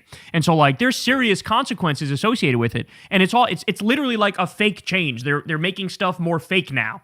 And the sentence there where they said it's going to help you stand out to brand partners, no the fuck it's not. Brand partners are going to maybe do deals for like a month under these new programs with these channels that are getting millions of views, and they'll sell like 3 things because it's all fucking fake. Like, that's actually a really devastating point. I've never talked to an advertiser, so in this respect, I'm in the clear because I don't talk to these motherfuckers anyway. But all these people who have brand deals, you know, you go to a brand and say, hey, look at the views I'm getting. And then you go to a brand and, you know, you end up doing nothing for that brand. There's no sales. And then what happens? Eventually the advertisers go, well, why the fuck are we wasting money giving to these like influencers? There's no return on investment. And so then that'll lead to like an advertiser exodus, right? Seems like a bad idea. So silly. And the only channels that stand to benefit from this are the channels that you don't want to thrive here, the ones that have already poisoned shorts, which is AI, clickbait, and just fucking endless amounts of slop, mainly AI slop. I have to say, and I've seen it more and more start to take over the platform too, where it's just like complete AI channels. And I think that should be illegal. I don't think it should be allowed on YouTube. I think YouTube should try to ban 100% AI channels. I mean, it's insane that I even have to say these words out loud, but like, we shouldn't be drowning in slop, right? Like, shouldn't that be obvious to people? we're drowning in fucking slop, and now their numbers are going to get juiced. The slop factories are going to get juiced numbers, and then attracting advertisers to them over real people. I mean, this has got disaster written all over it. This now incentivizes them to break containment, the SCP protocol here, and go on to long form now, because now they can thrive there too. And they already have been thriving in long form. Oh, shit. I see what he's saying. So he's saying, like, there's a lot more AI slop in short form, but now this allows them to break through into long form, which will further drown out the real creators. Even with the previous view metric calculation, this now just incentivizes it more and pushes normal creators to once again really heavily consider just clickbaiting, so that way they get you in the door right away, like, K-pop Demon Hunters did what? And it's them bending over fucking full goatsy or something. Just to get a click, because now that counts as a view, whereas before it didn't. That's a good point. I mean, there's already enough of like a clickbait problem just from human nature alone. And what they're doing is they're like putting that problem on steroids, right? Because now, like, oh, if you just get somebody in the door for a split second, you're good. And you could just bait and switch, hard body, you know? You got clickbaited, you'd probably click off in a handful of seconds. That would never register as a view, so you could never capitalize on that. Now, with this new change, you can, and it is constantly going to be incentivizing that. And again, it does nothing for brand partners, because if they start working under these fake numbers instead of like requesting engaged viewer numbers, then those brands are fucking dumb. And they're going to feel a huge hit to their marketing spend when they see no return off all of these phony baloney views, these fucking horseradish views that aren't real. And you can easily gamify this. Like, I saw Spiffing Brit give a little infinite money glitch that is a little tongue-in-cheek, but would actually work, where you just instruct your viewers to just F5 over and over again while you have a sponsorship enabled with uncapped CPM. You could farm an unbelievable amount of money through doing that if it's just the public views instead of engaged views. And I don't think that's going to happen, because I don't think brands are going to really care about the public view. I don't think anyone's going to care about the public view, because everyone is going to know it's not real. And it just really made botting services extremely happy. You know, they just fucking blew a load into those britches right there. They got a fucking fat wet spot in those trousers, because now bots are going to be so pivotal to a lot of these like AI slop factory protocol. Like, this is like, and not only that, just also normal YouTubers that are trying to like stand out might just start doing botting. That's going to be much more effective now that it doesn't have to like have a certain amount of time that it sticks around. Just a single frame is all it takes. Bro, botting services are absolutely going to be popping off. If dead internet theory wasn't real, it feels like it's becoming real now. Like, I felt like YouTube was kind of a little bit of an oasis in a sea of like AI slop and bullshit and nonsense. And now it seems like maybe not. And there's always a giveaway with the botting. Like, you guys know this. If you check, there'll be a massive discrepancy between the number of views and then the number of comments. Like, there were allegations that the comedian Whitney Cummings was botting her stuff because her, you know, a podcast of hers would have like 500,000 views or something. She'd be getting like Joe Rogan level numbers. And then you'd look and there'd be like, you know, 38 comments. And it's like, that's obviously fake. But, you know, I would like it if they try to solve the problem as opposed to making it worse with the botting. But it seems like they're just like, fuck it, bot away. No doubt. Like, yes, YouTube does have like anti-botting measures in place, but they're not perfect. No platform has perfect protection from bots. Look at Shorts, for example. Like, and that's only going to be now even more prevalent, because it's not just Shorts, now it's long form too. YouTube is moving to an exposure-based model for views across all formats, meaning a view will now be counted the moment a video begins to play from the very first frame. Hello Insiders, I'm Renee Ritchie, a longtime creator now working at YouTube, and here's what's up. Last year, YouTube moved to an exposure-based model for Shorts views. This year, starting August 24, YouTube will be expanding that model to long form. Oh, excuse me, I'm wiggling in my seat. Oh, I can't help myself here. Please, I don't mean to interrupt, but my hand is raised. Can I ask a quick question? How did that work for Shorts? Are Shorts in a really good spot? Is Shorts on YouTube synonymous with high quality content that's being churned out? Or has it been degraded into a complete cesspool of AI slop that even YouTube themselves is trying their absolute best to combat night and day to no avail, fighting an endless battle of these slop factories that are churning out infinite amount of content all hours of the day, every single second, just to capitalize off of this kind of shit?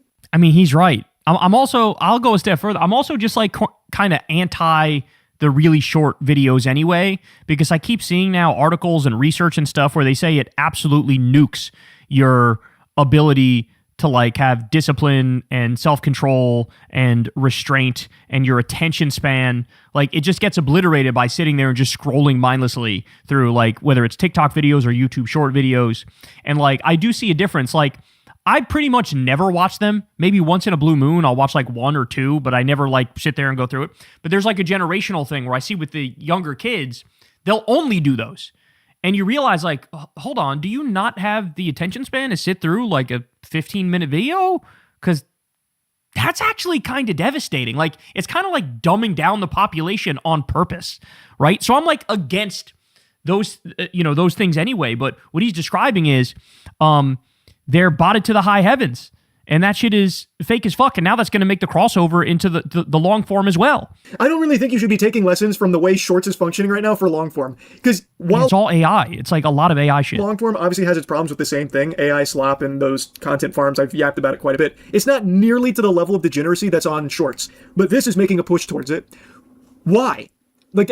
How is there not a lesson being learned right now with what's going on with fucking YouTube Shorts? Are they just so blinded by the big number, like 200 billion views a day on Shorts or whatever? Now they want it to long form? Like, oh, we have 200 billion YouTube Shorts views. Now let's extend that to long form where we can just artificially inflate all these numbers for exposure. These fucking random impressions. If someone just happens to accidentally see a frame of your video, bang, that counts. So now we have big number time to celebrate. Yeah, like the enshittification is now hitting YouTube. But it's not real. It's not legitimate. It's useless. And you yourself on the website even talk about how this has no effect on monetization. So like, you're not paying creators more for these big views. It's imaginary. The creators aren't getting paid more. Brands certainly won't pay them more. And in fact, I would even see a world where they might start paying less because there's so little trust in what the views represent anymore. They would need like thorough analytics on the engaged views. But I think there's a chance that, up and coming YouTubers probably get even worse deals from these brands because they just might not even trust what's being provided through the material anymore. And maybe that's the point, right?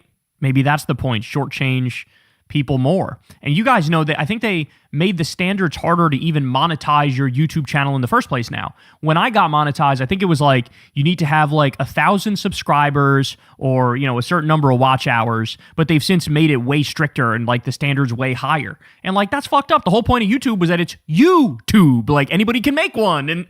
And now it's like, well, the barrier to entry is just way higher. It's not good. It's not good. There's no winners here except for AI slop, clickbait, just to get that first frame view, that first frame click, and botters. Outside of that, I don't see who this actually benefits, except for people that just like to see big number. But if it doesn't mean anything, what's the point of big number? I don't understand it. I really don't.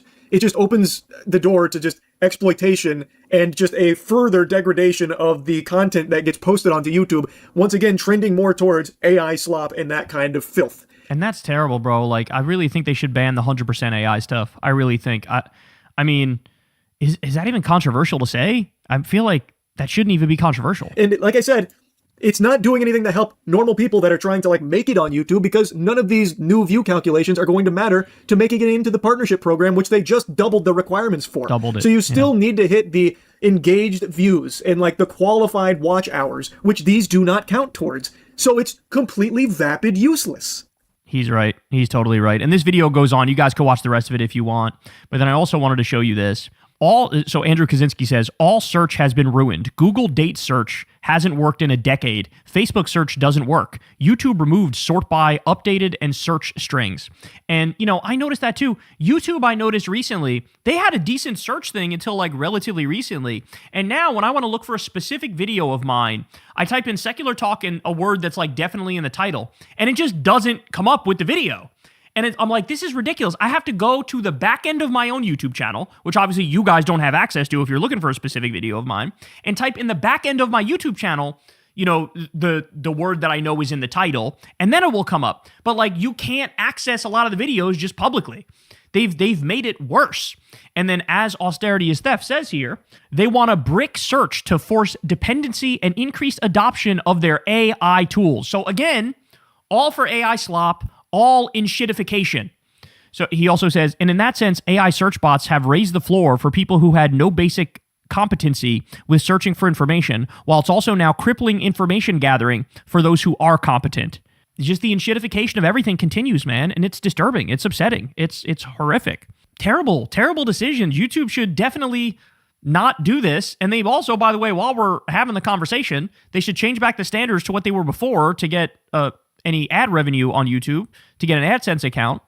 And they should bring back the dislike button. Like, what the fuck? This is all, it should be pretty straightforward, but I don't know. It's like they're intent on destroying everything that works and everything that's good. Hey y'all, do me a favor and like and subscribe. It helps out big time in the algorithm. Click the bell as well for notifications when videos drop. and watch that video on screen right now. You know you want to. All right, y'all. We got to talk about how AI is destroying everything. But first and foremost, let me show you how nobody trusts these AI tech demons. Nobody trusts the Epstein class tech CEOs. So look at this from More Perfect Union. Young people really, really don't trust tech oligarchs. New polling shows that among adults age 18 to 34, 81% don't trust Alex Karp. That should be 100%, by the way. 79% don't trust Peter Thiel. That should be 100%, by the way. 71% don't trust Mark Zuckerberg. That should be 100%, by the way. 70% don't trust Elon. That should be 100,000%, by the way. And 69% don't trust Sam Altman. Not long ago, these numbers were very different for Silicon Valley titans. So that's the good news, is that it used to be like these people were looked at as geniuses and heroes and, you know, revolutionaries in a way, like tech revolutionaries. Now everybody's like, fuck them and the horse they rode in on. And they're right. They're right to react like that because these are the people who are ushering in an incredibly dystopian future. Okay, More Perfect Union also says tech layoffs this year have already flown past all of 2025. 2025 was a bad year for tech workers with 122,606 jobs lost. But less than 8 months into 2026, that number is already 125,759. Sowing the seeds of your own destruction here, being involved in this AI stuff that is used to steal your job immediately. It's very disturbing. It is very disturbing. And I don't know what these idiots expect when they're promising to create a technology that eventually takes everybody's job in the short term. What do you expect? They're cutting government programs that could keep people afloat while they're also taking their jobs. You're begging for revolution. You know, you're begging for the correct reaction to these people is to like nationalize their fucking countries and force them to like, you know, be used in the national interest. Instead, now they're just being used for profit and for rank destruction. It's like evolution for the sake of evolution, even if it's something that's going to kill us all. And it's like, I don't know, maybe we should pump the brakes a little bit and not do wild, wild west type growth, which could lead to disruptions in people's lives that are genuinely apocalyptic. All right, but I still got more for you. So, More Perfect Union says a city in Kansas is suing residents who tried to ban data centers. Edgerton, Kansas is suing multiple women and an organization in an effort to void a citizen petition that would have banned AI data centers. Enough signatures were collected. The county legal department reviewed the petition and determined that it generally conformed to state requirements, and the city received a copy of the petition. But instead of sending the measure to voters, the city council voted to authorize the filing of a lawsuit to challenge the petition's validity. So now you have all these like government officials at different levels throughout this country. They're all probably directly bought off by the AI tech companies, and like they're going after their own constituents and their own citizens, and like they're working as henchmen on behalf of these companies. And so you're now seeing this dynamic prop up everywhere. The place where I live, the county board agreed to like have data centers be built. And then the new board gets in there and they're like, we don't want to fucking do this. And then you have the company suing the town to be like, well, you're going to allow us to do it because the last guy said we can do it. And it's like, okay, but you probably paid those motherfuckers off in some corrupt scheme. So like, it's a war, bro. It literally is a war. This is why Republicans have always been so full of shit when they try to convince you like your enemy is gay people or trans people or Muslims or Jews or this ethnic minority or this religious minority or whatever. No, it's never been the case. Ever, ever, ever. Your actual enemy is the billionaire class. And this is such a great example of it here, where they will stop at nothing to get more profit. They will stop at nothing to enrich themselves at your expense and ruin your life by poisoning your water, stealing all of your fresh water, polluting the area, both like literally and chemically, but also when it comes to noise pollution and things of that nature. Like it's all on the line now, man. It really is. To prove to you that AI is ruining everything, this is a great example here. This is a real story about what happened in a school district when they relied a little too heavily on AI. Watch this. Well, I bet you've never seen this U.S. map before, where Kentucky is Kenvecchi, Indiana is Inolano, and Tennessee is Tunisio, and the list goes on. Well, this was in the agenda given to students at a JCPS middle school. Mom, did you know that we live in Venecki? And I said, what are you talking about? That question sent Morris flipping through her middle schooler at Farnsley's brand new agenda, unveiling all sorts of bizarre errors. The periodic table is just jarbled words. We have new planets called Mark. Oh my God. Jupiter spelled wrong. Instead of Saturn, it's Satur. Jesus Christ. Mercury instead of Mercury. This U.S. map, Louisiana is Lukong. Alabama is Alatome. And then there's, instead of Georgia, it's Georgia. Illinois is Vitoise. And South Carolina is South Quanto. Oh. It's crazy. And look at these phases of the moon. Some are not legible. What should be waning crescent says waning crescane.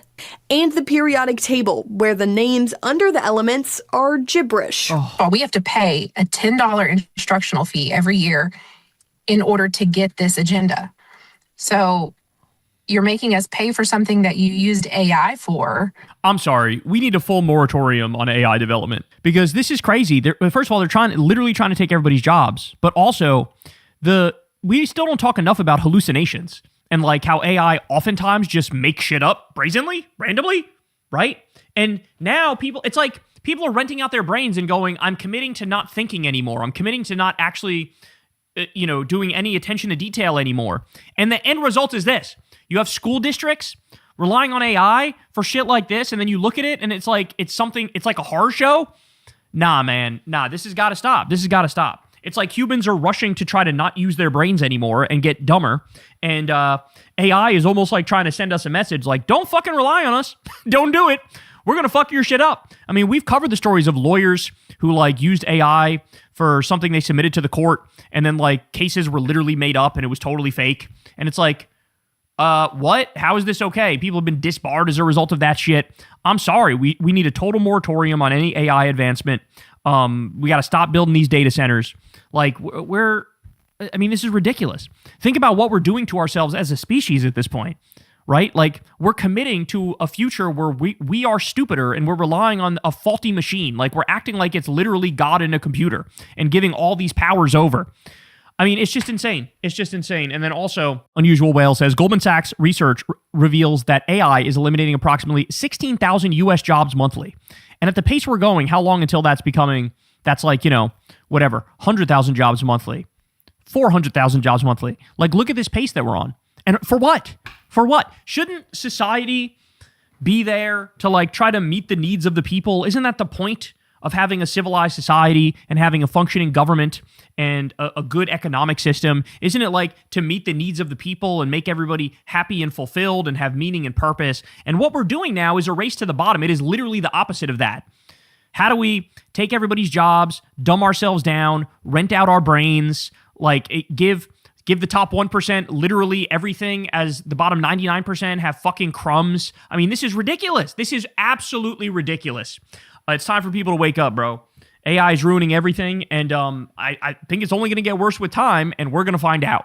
All right, guys, that's the show, man. I love y'all very much. As always, you guys know the deal. Everybody subscribe to the channel and click that bell icon. You can also support the show on Patreon. Sign up for Crystal Kyle and Friends on Substack. And, of course, go sub to Corn's World and come hang out with us Monday nights. All right, I love you guys, man, and I'll talk to you soon. Peace. Hey, y'all, do me a favor and like and subscribe. It helps out big time in the algorithm. Click the bell as well for notifications when videos drop, and watch that video on screen right now. You know you want to. What's up, y'all? Happy Friday. Hope everybody out there is having a great day so far. Got some breaking news here for you, and as per usual, this may take a while. So sit back, relax, sip some lemonade, and allow me to explain to you how the world is blowing up directly in our faces, okay? So let me start with this. Apparently, China has now come out and directly called out Trump and rejected the new threats that he's been levying against Iran. Trump was saying that it's going to be economic D-Day. We're going to destroy Iran with economic D-Day. And China says your threats of sanctions and pressure tactics are not going to work. It's not the solution. This comes at the same time that China has basically blown off Trump's sanctions that are already in place against Iran. You have 5 Chinese refiners accused of handling Iranian oil. As you know, Iran is currently working with China where they're sharing intelligence. They're giving them weapons. They're giving them ammunition. So things are kind of heating up in the sense that China is sort of getting fed up with the bullshit of the U.S. And they're more and more coming out of the closet where they're not even like hiding the fact that they're on the side of Iran in this war and that they wanted the U.S. to suffer a strategic defeat of immense proportions. And so as Trump is trying to like downplay it and hide it and pretend like, actually, China's not even helping Iran. China's out there like, we absolutely are helping Iran, and you better stop with the fucking dumbass threats. So this is kind of a big deal here. Now, we also have, apparently, China is cutting side deals with Saudi Arabia. So Bloomberg is saying China has bought millions of barrels of Saudi crude offered via a rare tender and under long-term contracts. And this is interesting because it's happening at the same time that you have the Gulf Arab countries basically trying to make side deals with Iran and saying to Iran, like, hey, dog, my bad, y'all. Like, I know we got the U.S. bases here. We don't really mean nothing by that. Would it be cool if, you guys make an exception and let us get our oil out of there? Because, we're struggling a little bit over here. So I'm just saying, like, we'll be on your good side if, we can cut a deal. We can say, fuck the U.S. and work around the U.S. Are y'all cool with that? Like, that's what's going on right now. And now you have China stepping up again, basically crowning itself as the world superpower, being the reliable, stable partner that's stepping up and saying, hey, maybe we'll be your lifeline as well. Sure, you want to stay with the U.S.? And this is coming at the same time that you all know in these countries now, they're considering just breaking up with the U.S., right? They're furious. They're trying to put pressure on Trump, and they're trying to say to Trump, like, hey, man, you got to wrap this up. Our economies are getting obliterated. Like, we are suffering the brunt of the consequences here. All these countries, these Gulf Arab countries, they allowed U.S. bases over there, with the impression that it's going to make them safer, when in reality, it made them targets. And so they're rethinking everything now. You already know Saudi Arabia gave a big middle finger to Trump when they decided, yeah, we're done with this new golf league, this Live Golf League, where Trump is making tens of millions or hundreds of millions of dollars off that league because the events are happening at his courses. He's being paid directly by the Saudis. Well, the Saudis were like, hey, here's a message of how much we hate your stupid fucking Iran war. We're done with that league. We're going to let all these people hang them out there to dry. Say, fuck them. We don't care. And so this is sort of a big deal. And I don't know if the Trump regime is smart enough to understand these, like, not so subtle threats that are now being levied by our ally countries against us, but also by China stepping up to fill the void. Oh, bless me. Good googly moogly. Hello, stinky girl. Hello, little stinky girl. Oh, what's this? What do you have on you? Something stuck to you. Oh my God, it's like an acorn thing. That's terrible. Oh, I need to, like, cut that out. Wait, I got it. Look at this. This was in her, like, on her fur. That's crazy. You good, Stinky? You good, little stinky girl. Okay. Now, you want to go back in, Stinky? Is it too hot for you? Is it too hot? Here, let me see. Give me a sec. Look out, Socks. Look out, Socks, kitty.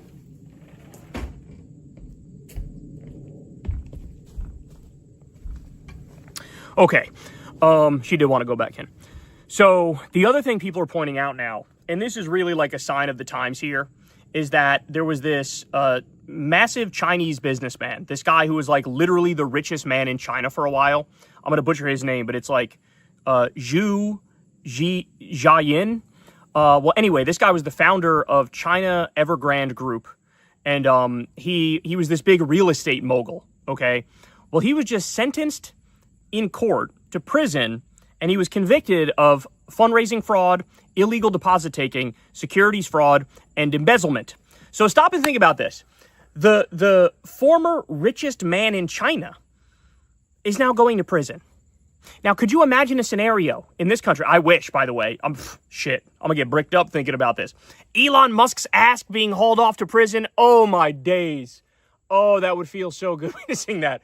Jeff Bezos, Mark Zuckerberg, any of the Wall Street con men, Trump, like, the idea of them going to prison is just so, like, we know that they own the government. We know that they control our government and they've rigged the system. So we can't fathom them going to prison. But here's China. They had a real estate mogul who was a convicted fraudster going to prison for life. What happens in this country when you have a fraudster real estate mogul?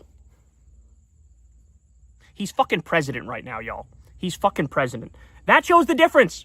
That shows the difference, and everybody's pointing this out going, holy shit, we are so cooked and they are so not. They are rising, we are falling. And it is very, very clear and very, very disturbing. Now, by the way, CNN is reporting that according to their count, more than 750 U.S. service members have been wounded since the start of the Iran war. So as we expected, they're lowballing us every step of the way. What do they say? I think it's like 18 U.S. soldiers who've died. I've read between 2,000 and 7,000 people in Iran have died, the overwhelming majority of them innocent civilians. My guess is everything is on the higher end of what they're saying. So 750 wounded. My guess is it's probably over 18 U.S. soldiers that are dead. My guess is it's closer to 7,000 Iranians that are dead because they're trying to make this thing look as clean and efficient as possible. And as you all know, it is quite literally the direct opposite of that. Okay. We also have Scott Bessent, the Treasury Secretary, who's a fucking disgrace to this country. He went on CNBC. And here's what he said about the latest bad jobs report. Quote, "After the deportations that we've seen and the closing of the border, we don't need to produce as many jobs." Do you guys ever have those moments where you just pause and realize that the people who are running the country are like dumber than you? like I don't think of myself as the most brilliant guy in the world. But when I hear the Treasury Secretary, this is the best you could fucking come up with. This is the best you got. I hear that and I go, holy shit. Not only is he dumber than me, he's just dumb. But it's actually the most toxic brew of like really fucking dumb, but thinks he's really smart. And he doesn't know dick. He doesn't know dick about dick. And here we are. I mean, what a fucking pathetic. We had a bad jobs report and he goes, oh, well, you know, the deportations and the closing of the border, that happened, so we don't need to produce as many jobs. That's like if you ask a fucking elementary school student, like, to come up with some sort of excuse as to why the jobs numbers were bad. And they would vomit that out because their dad is a bigot and they think like, oh, this will work. Maybe we'll go with this one. What the fuck?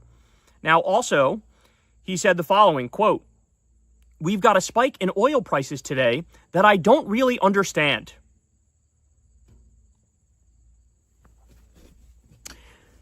You know, I understand it. I understand it. Everybody watching this understands it. There's this thing called the Strait of Hormuz, where about 20% of the world's oil goes through, and that bitch is shut down because you idiots started an illegal war of aggression. That's what that's from, okay? But what he's really expressing is shock that their market manipulation is no longer working as well as they wanted to. Remember, this idiot just jumped in to try to backstop and save the Japanese yen, and within a couple days, it all came to naught. Like the intervention in the market did Dickie McGee's axe.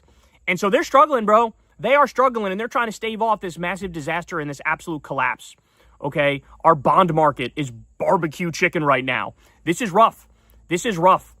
Now, we also have this. Bankruptcies are now up 25% since 2024. Okay, that's official U.S. government data, which means, if anything, that shit is probably even higher than that, right? Like, that shit, they're probably, like, trying to spin the number to be as positive as possible, and this is the best they could come up with. 25% increase in bankruptcies since 2024. Credit card debt through the fucking roof. Absolutely skyrocketing. People got credit card debt. As you all know, Trump made it now. So you got to pay back your student loan debt. Also, you can't even file for bankruptcy on your student loan debt. We basically have like total debt slaves now. This country is packed full of debt slaves now because capitalism has failed right in our faces. Okay, there is no American dream. It's now the American nightmare. And what's the smoky-eyed sociopath J.D. Vance saying? The pudgy eyeliner-wearing freak boy, what's he saying? Well, he's out there blaming Joe Biden for the debt bomb, for the national debt crossing $40 trillion. $40 trillion. More on this later, by the way. We're going to talk to Wajahat Ali about this. But this is crazy. This is fucking crazy. Blaming Biden for this when it quite directly and literally is Donald Trump skyrocketing the debt and the deficit as a direct result of his massive tax cuts for the Epstein class, okay? His big bullshit bill. I mean, his illegal war against Iran, which we're spending $1 billion a day of borrowed money to keep that shit going so we can carpet bomb innocent little girls at school. Like, what are we talking about? This is 100% on you. This is how desperate they are. There was another Republican who was out there, and you know what he said? He goes, oh yeah, you know who I blame for the economy right now, the struggles of the economy? I blame Biden and Obama. Homie, Obama left office a fucking decade ago. He left office a decade ago. And when he left office, we weren't doing that bad. Today, we are donezo. By the way, I saw the stat again earlier today. This one should just everybody should be forced to learn this at fucking gunpoint in public school. But since Ronald Reagan, Democrats have created 50 million jobs. Republicans have only created 2 million. I'm not kidding when I say all they deliver are recessions and depressions. That's it. They're a party of sadists and psychopaths and white nationalists and Christian extremists, and all they do is give all the money to the Epstein class, deregulate like crazy so you get explosive diarrhea, start multiple wars, and deliver recessions and depressions. This is like empirical. This is objective. Like I'm just describing the facts. 50 million jobs created by Democrats since Ronald Reagan, right? And only 2 million created by Republicans. I mean, that says it all, doesn't it? All right, let me continue here. So, this is awesome news. But another Bernie Sanders-backed candidate, Aisha Wahab, narrowly defeated Melissa Hernandez to succeed Eric Swalwell in California's 14th district. So this right here is a pretty big fucking upgrade. Eric Swalwell was a very corporate Democrat, very centrist Democrat, also a rapist. Okay, let's also that. But Aisha Wahab is a real one. And she wound up pulling off this race. I believe AIPAC spent like $5 million against her. And she had a huge lead, and that lead had dwindled to about, 2% or something like that. But she ended up pulling out the win. So AIPAC truly has to be panicking, man, because they're throwing everything but the kitchen sink, everything including the fucking kitchen sink, at all of these Democratic candidates that they don't like. And they're just taking L after L after L after L. Maybe it's the case 10% of the time they still notch a victory, but this is like they are just shitting money away worse than somebody with cyclospora in RFK Jr.'s HHS. Okay? It is insane how much money they're wasting. And really, they should get to the point where they just abandon the Democratic Party because guess what? We don't fucking want you. We don't want you. You're not part of the big tent. If your whole organization's purpose is to defend arming and funding a genocide, the tent's not big enough for you. Sorry. Our tent cannot include pro-genocide politics. That's supposed to be a red motherfucking line. Call me crazy. Okay? So, now on that point, we have Jared Moskowitz, who, of course, was able to beat Oliver Larkin the other day. Now, fear not, y'all, because as I pointed out a million times leading into that race, it's one of the toughest districts in the country for a Democrat. It really is. Because you have a lot of wealthy Zionists who live in that district. And that means they're like the only demographic in the country that is like, yay, genocide! We love Israel! Give me a Diet MAGA Democrat because I like Diet MAGA politics. Well, anyway, so they supported Jared Moskowitz over Oliver Larkin, even though Oliver ran a phenomenal campaign and he deserves all the credit in the world. He nearly doubled what Bernie Sanders got in that district back when he ran in 2016 for president. Okay? Well, Jared Moskowitz went on Fox News to speak about the Democratic Party.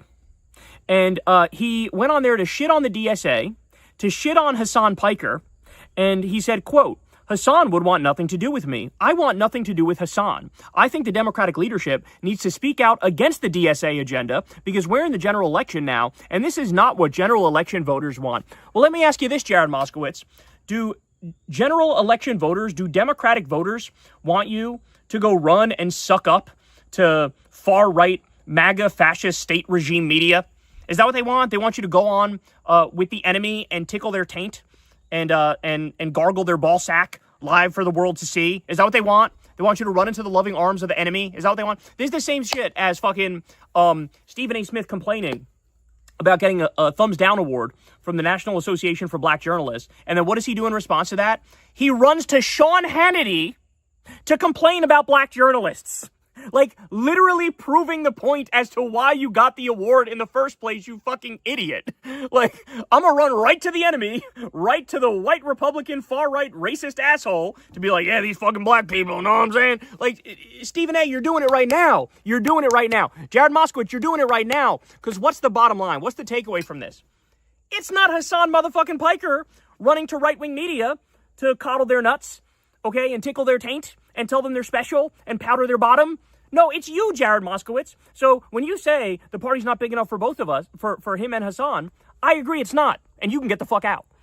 The party is big enough for Hassan. It's not big enough for you because you're going full diet MAGA, right? You can't go snuggle up to the enemy and then go, can you believe these guys? They're with the enemy. No, you're doing the thing right now. You are doing the thing right now, and Democratic voters fucking hate it. They hate it. Enough with your Diet MAGA bullshit. Enough with calling yourself a Ron DeSantis Democrat. Ron DeSantis Democrat. The guy's a fucking psychopath. Are you kidding me? This is the guy who built Alligator Alcatraz, also known as Alligator Auschwitz, where 4,000 immigrants are now missing from there. Are you crazy? Okay, this is a guy who said, I'm to the right of Trump regime officials when it comes to the illegal war against Iran. What the fuck? What the fuck?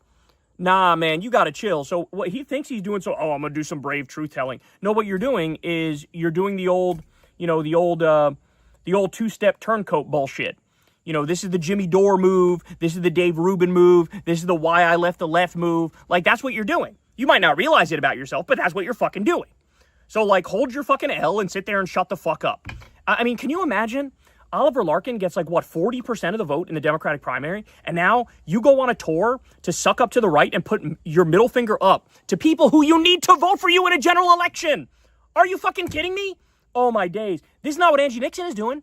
This is not what fucking David Jolly is doing. David Jolly is a conservative Democrat, okay? But he's out there and he's, campaigning and saying nice things about Angie Nixon and trying to unite the party. Jared Moskowitz is a fucking disgrace. You're a fucking disgrace, and you know you're a disgrace. You know you're not one of us. Deep down, you know that. By the way, he's got some nerve, because fucking up to 90% of Democratic voters want Medicare for all. He's not running on that shit, right? Don't even get me started on the Democratic voters' opinion on Israel. He's got the exact opposite opinion. So, I mean, it is just disgusting to run to state regime media and just be the person that we all fucking accused you of being and we thought you were in the first place. You could have tried to prove us wrong. I mean, look, I've been over the moon with how Haley Stevens has been acting. She's been phenomenal. She's been helping out Abdul El Sayed. Shout out to her, man. Like I said, shout out to David Jolly. There's people who disagree with me ideologically who I will give them their fucking props and their flowers because they're doing the right thing now, okay? He's not one of them. He's not one of them. So we better get his fucking act together ASAP. Okay? All right, now let me give you some more. So we have some NATALIE HARP letters that have been revealed by the Daily Beast. Shout out to the Daily Beast. But we did a story on NATALIE HARP the other day. Is it proven that NATALIE HARP is either changing Trump's diapers or sucking his micropenis? No, it is not proven. However, do I think that's what's happening? Abso-fucking-lutely. I think that's what's happening. Well, now we got some letters, and boy, oh boy, does the plot thicken here. Okay, so I don't know how they got their hands on this, but nonetheless, here we are. Listen to the sort of shit that she's writing to the president. She's with him 24 hours a day, 7 days a week. She's the human printer, she writes his tweets out for him and stuff like that, right? So she said this: "Dear Mr. President, I'm sorry. I thought I was the only one left behind last night and had no idea Margot's car was also pulled over and sent back to the airport. Since I was alone in the van outside customs without my passport, I panicked and should have just called Secret Service instead of you. I am so sorry I was an embarrassment walking the golf course in Scotland. The first day I was told there were no carts and people walked, which is why I walked. The second day I was specifically asked by, I forget who his name was, but one of the main people who worked there, if I could continue walking and tell any other girls who blah, blah, blah, blah, blah, blah, blah." So she goes on babbling about whatever personal issues, right? Then she gets to this: "I want things to always be right between us. I also know I've been distracted all week, forgetting to eat throughout the days, and even forgetting to sleep, and only catching a couple hours at a time. I haven't been myself, dwelling on the past and the pain of losing my dad, and I started letting the remarks of people who haven't bothered me before get to me, not because I care what others think, but because I see myself being lowered in your eyes and good opinion. That is fear, you see, because I never want to bring you anything but joy. I'm sorry I lost my focus. You are all that matters to me. I don't ever want to let you down. Thank you for being my guardian and protector in this life. That's what I wanted to use this card for. When you saw me at the cash register and once again did what you didn't have to do and gifted me with mementos of this trip of a lifetime, a coming of age, I will return a better person. I have to sign off now as the cars are leaving. See you soon with all my heart, NATALIE." This is a woman who literally got in a fucking trunk to be close to Trump, okay? This is a woman who slept in the woman's locker room at one of his golf courses to be close to him 24 hours a day. She's cuckoo for Cocoa Puffs. She's gonzo mentally, okay? And she is a national security threat. She doesn't have security clearance and she's around the president 24/7. And she was part of One American News Network, which is funded by a bunch of nefarious actors, including Russian money and others. What the fuck are we doing here?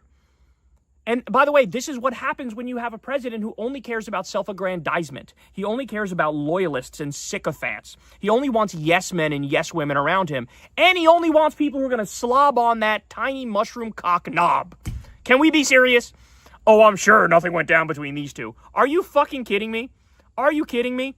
Let's see. I think I have another letter from her here.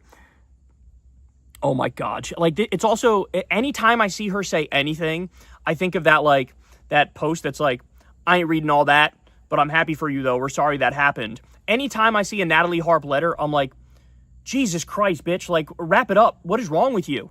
Why would you, the world's most powerful man, what, he's got fucking 30 minutes to sit aside to read you, like, gushing over him? But by the way, that probably is the only thing Trump actually has time for. Because he's a psycho too, and he wants people to be like, oh, Mr. President, you're so special. I love you so much. Your farts smell like perfume. Can I slob on your knob again? Can I tickle your nipples? You want to torture my nipples? I know you have a nipple torture fetish, as came out in the Epstein files. Like, this is, like, we're this fucking close to the letters actually saying shit like that. Okay?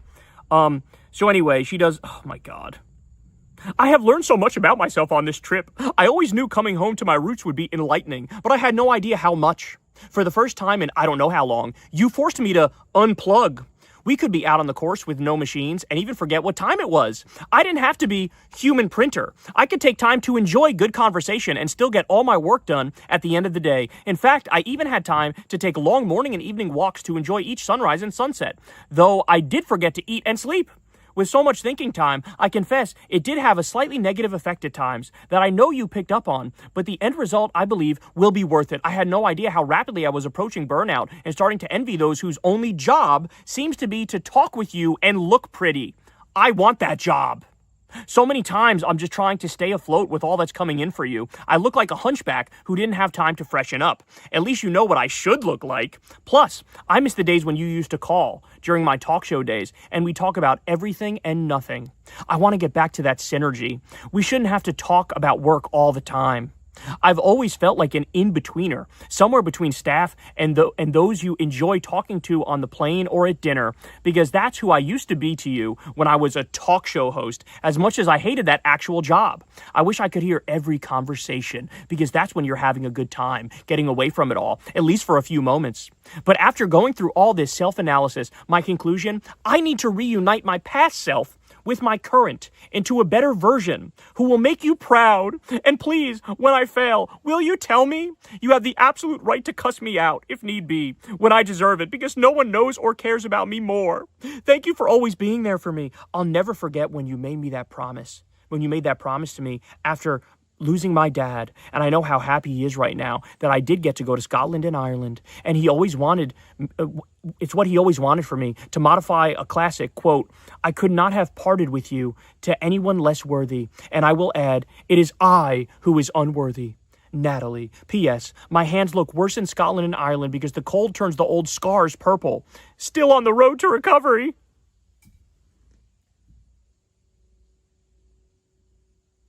I'm actually at a loss for words. How the fuck have we let this happen?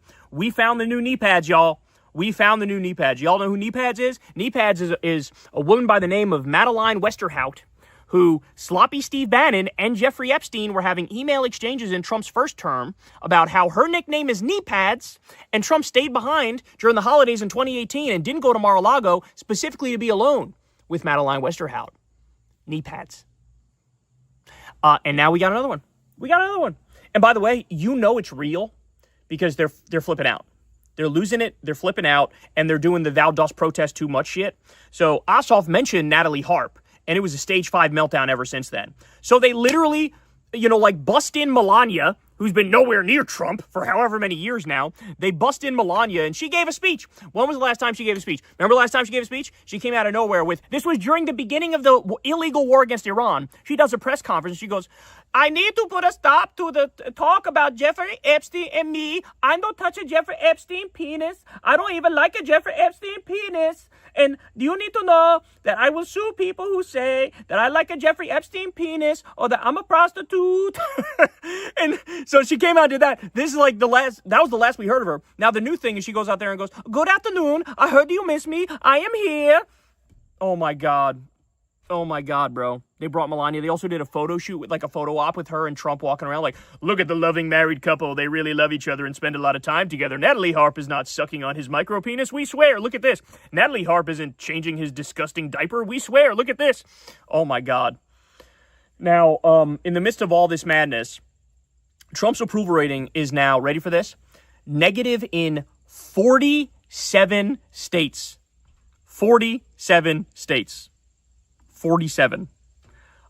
That's crazy, bro. The only states he's not is West Virginia, which is like literally one of the poorest and most conservative states. Okay.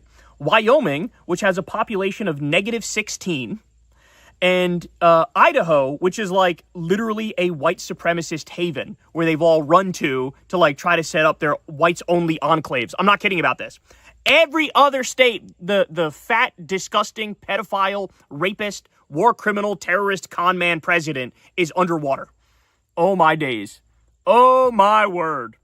How about this? Fact Post says, Trump's pick to lead the FDA, Heidi Overton, advised on an executive order to increase production of the cancer-linked pesticide glyphosate. So she's the one who's responsible for, like, hey, let's do this, okay? MAGA advocates say she defended the White House's alliance with glyphosate's manufacturer Bayer during a closed-door meeting. So somebody who's, like, getting paid by that industry got Trump to increase use of glyphosate, which is probably, if I'm being serious, going to give all of us cancer at a younger age and lead to a massive decrease in the average life expectancy in the U.S. We already are way worse than other developed countries. We're like 5 to 10 years younger we die in this country compared to other developed countries. Now it's going to get worse because Donald Trump and this fucking bitch decided, let's increase the use of glyphosate and put it on all of our produce, which is probably going to make us sick and make us die young.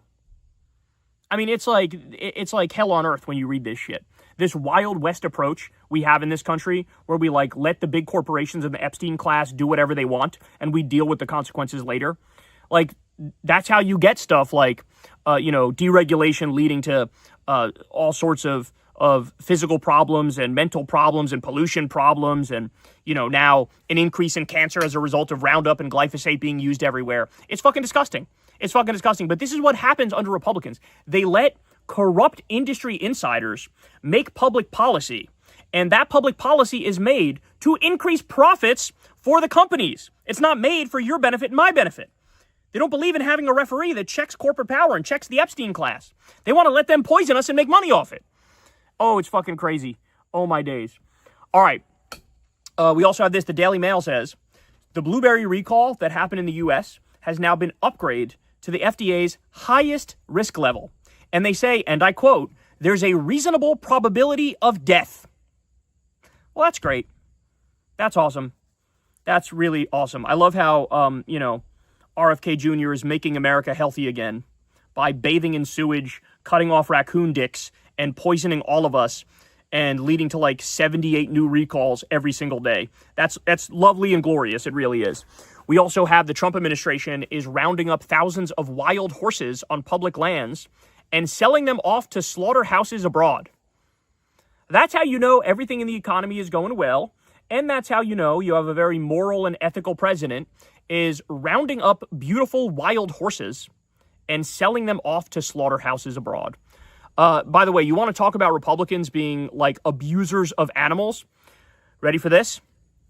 Texas is now halting adoptions for thousands of dogs and cats in an effort to stop the spread of a new kind of screwworm, okay?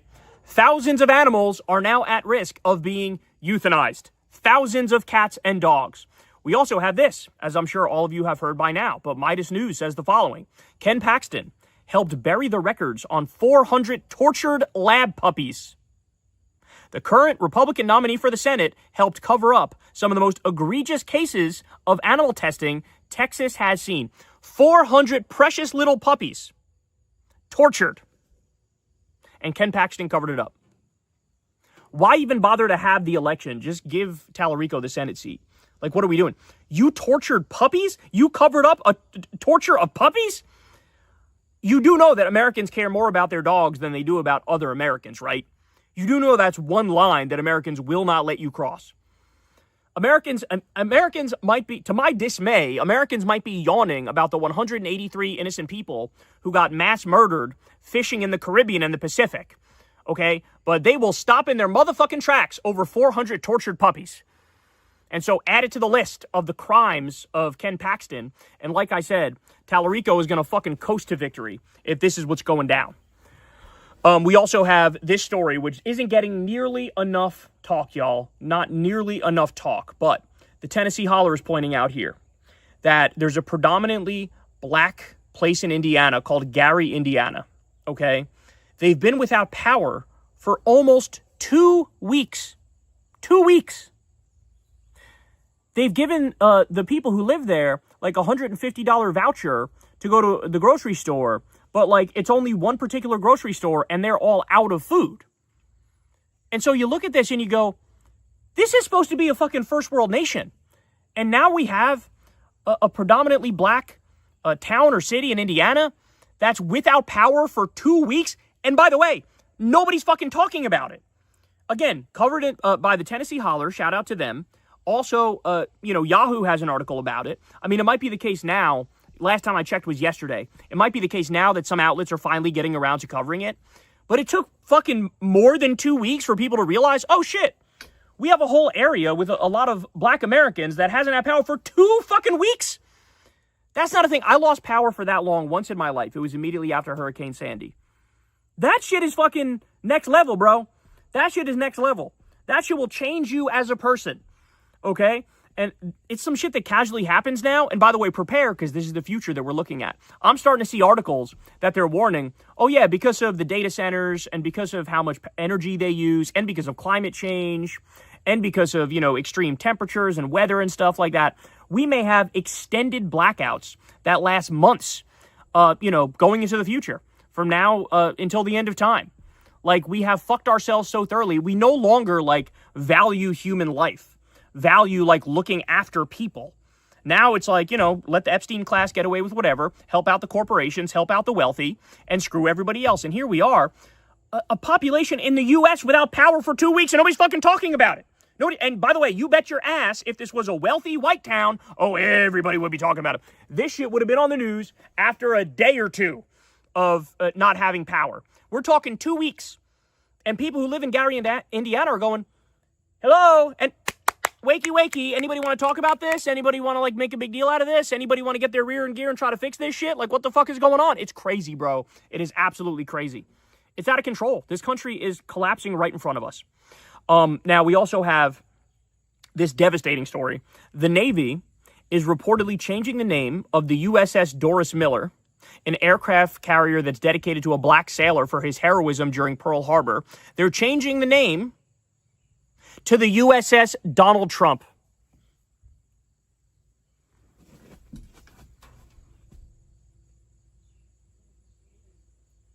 I might give up, bro. I might give up. This is crazy. This is so fucking crazy. How many things can this motherfucker put his name on? He put his face on passports. He put his signature on currency. I believe they said we're taking Harriet Tubman. It's supposed to be Harriet Tubman on the new $20 bill. They're like, nah, we're getting her off there. And they put Trump's face on some sort of coin. Okay? He wants his face on Mount fucking Rushmore. He's building the Epstein Memorial Ballroom. He initially wanted his name on that shit too. He wants his name on the Arc de Trump. Right? I mean, the number of things. The self-suck-off sessions. I mean, they just put his name on an airport in Florida. They just did that. And it's like he's forcing everybody, he's forcing himself to have a legacy and shoving it down everybody's throats because he knows the second this motherfucker's gone, everybody's going to party like it's 1999 in this bitch. We're going to rip his name off literally every single fucking building it's on. Ladies and gentlemen, the next Democratic president better issue eminent domain to go after his private property and strip his name off that shit too. I don't want to see his name on a fucking hotel. I don't want to see his name on a casino. I don't want to see his name on anything. Take it off all the public shit and all the private shit. And now we're disrespecting the legacy and history of Black America by taking the name of a black hero off of a ship it's already fucking on to make room for the fat pedophile, war criminal, con man, fascist, racist, terrorist president. Are you kidding me? What a sick joke, bro. What a sick joke. Oh, my word. I can't. I can't. This man has no shame. No shame. Crystal said this to me the other day. That's his superpower. That's how he's gotten this far in life, right? Is that everybody around us has shame. Everybody has some semblance or sense of shame. Everybody has a line where it's like, okay, yeah, this has gone too far. He doesn't. And so he takes advantage of other people and their ability to think everybody else has shame, right? And he just plows ahead. Doesn't matter how low he goes. Doesn't matter how vile or disgusting or criminal his actions are. He just keeps plowing ahead. And his shamelessness is his superpower. But now that motherfucker bit off more than he can chew. And that's why his average approval rating is 35%. His average approval rating is 35%. Okay. We also have this from the Wall Street Journal. You ready? They're saying now that the U.S. military is axing a program that was supposed to be for futuristic drone warfare. It was like this futuristic drone battalion that was going to be important for warfare in the future because we're now in the era of drone warfare, as Iran has proved by fucking us up with their $20,000 drones, okay? And apparently Pete Kegsbreth, the Secretary of War Crimes, has stepped in there, and there was another general who stepped in there who axed the whole program. And they said, nope, we're not going to do this this futuristic drone battalion anymore. We're cutting back at it on it. And then Pete Kegsbreth is going around telling everybody about the warrior spirit and the will to fight. And it's like, hey, bro, I don't know how to get this across to you, but the warrior spirit and the will to fight means nothing if you're outclassed technologically. And now we're getting to that point. And instead of trying to adjust and fix that, they're doubling down on being more primitive. It's insane what we're talking about here. It is absolutely, positively insane. And so what they're doing is they are firing all of the people who are actual, like, technological experts who are trying to keep us competitive globally. And they're bringing in, like, a bunch of fucking jackasses who believe in, like, you know, who want to make this country the Christian Taliban and who are just trying to, like, you know, pump our soldiers full of steroids and say, get out there and fight harder. Yeah, beat the drones by lifting weights. Like this, like I'm not kidding. This is actually what they try to do. It's insane. They are acting like Manchurian candidates. But it's either because they are that or just because they're so stupid that they act like Manchurian candidates even though they're not. But the end result is the same. It's the exact same. Oh, my days. All right. We're also learning that Elon Musk is planning to spend up to $200 million to rescue Republicans ahead of the midterm elections. Let me ask you a question. Why the fuck should this be allowed? That's my question. Why the fuck should it be allowed for the world's first trillionaire with a T to just get in there and try to buy an election, to just get in there and try to, influence the outcome of democracy by throwing gobs and gobs of cash at it? Why? Why should that be allowed? I mean, it literally, you can either have the ultra wealthy or you can have democracy. You can't have both. Because what Elon is proving is that democracy and ultra wealth conflict. It's a contradiction. You cannot have a system where both exist because the ultra wealthy will basically override the democratic system and overrule it and rig it and make it so democracy is null and void. And so, I keep telling you guys, man, there's going to come a time in the near future where somebody runs for president and it's going to be under the banner of make guillotines great again. And that person is going to win with 400 electoral college votes. Because people are catching on to it, man. They're beginning to realize the Epstein files was a big turning point where people are actually beginning to realize, hold on now, my actual enemies are the top 1%. My actual enemies are the billionaire robber barons. I don't think it's Mexicans. I don't think it's trans people. I don't think it's Muslims or Jews or whoever. No, it's not any minority community. It's literally the people with all the money and all the power who are doing everything in their power to get more money, more power, more control, and to try to, render us with nothing but crumbs. And people are waking up to it, man, and Elon Musk is a great example of that. I mean, could you imagine this motherfucker was going around cutting pediatric cancer research and Meals on Wheels and illegally hacking into the treasury and destroying programs that lead to the deaths of millions of people? He was doing that while smugly yelling at lower income people that they're the problem and they're the parasites and they're the moochers. I don't know, man. A moocher to me is somebody who takes $38 billion from the government to launch a bunch of rockets that explode immediately, which is exactly what Elon Musk did. Seems like you're the moocher. You're the parasite. That's what it seems like to me. So it's just incredible. It's just incredible. This man, and by the way, the idea of the parasite immigrant, which he talks about all the time, you're describing yourself. You're an immigrant and you're a fucking parasite. Get the fuck out of our country. I'm pro-immigrant. I'm pro-refugee. I'm pro-immigrant. They make this country great. Except him. He doesn't. He makes it worse. Jesus fucking Christ. Okay, let's continue. So, I kind of alluded to this earlier here, but there was a study with almost 74,000 people aged 50 to 85. And in this study, what was discovered is that the wealthiest Americans had approximately the same survival rate as the poorest people in Europe. Okay? So, our, like, Wild West, hyper-libertarian capitalist system out here, corporatist system out here, with Gilded Age levels, income, and wealth inequality, it makes it so that even our uber wealthy are, in certain metrics, behind the poorest people in Europe. I mean, there's so much to say about that. I mean, there's lifestyle differences, of course.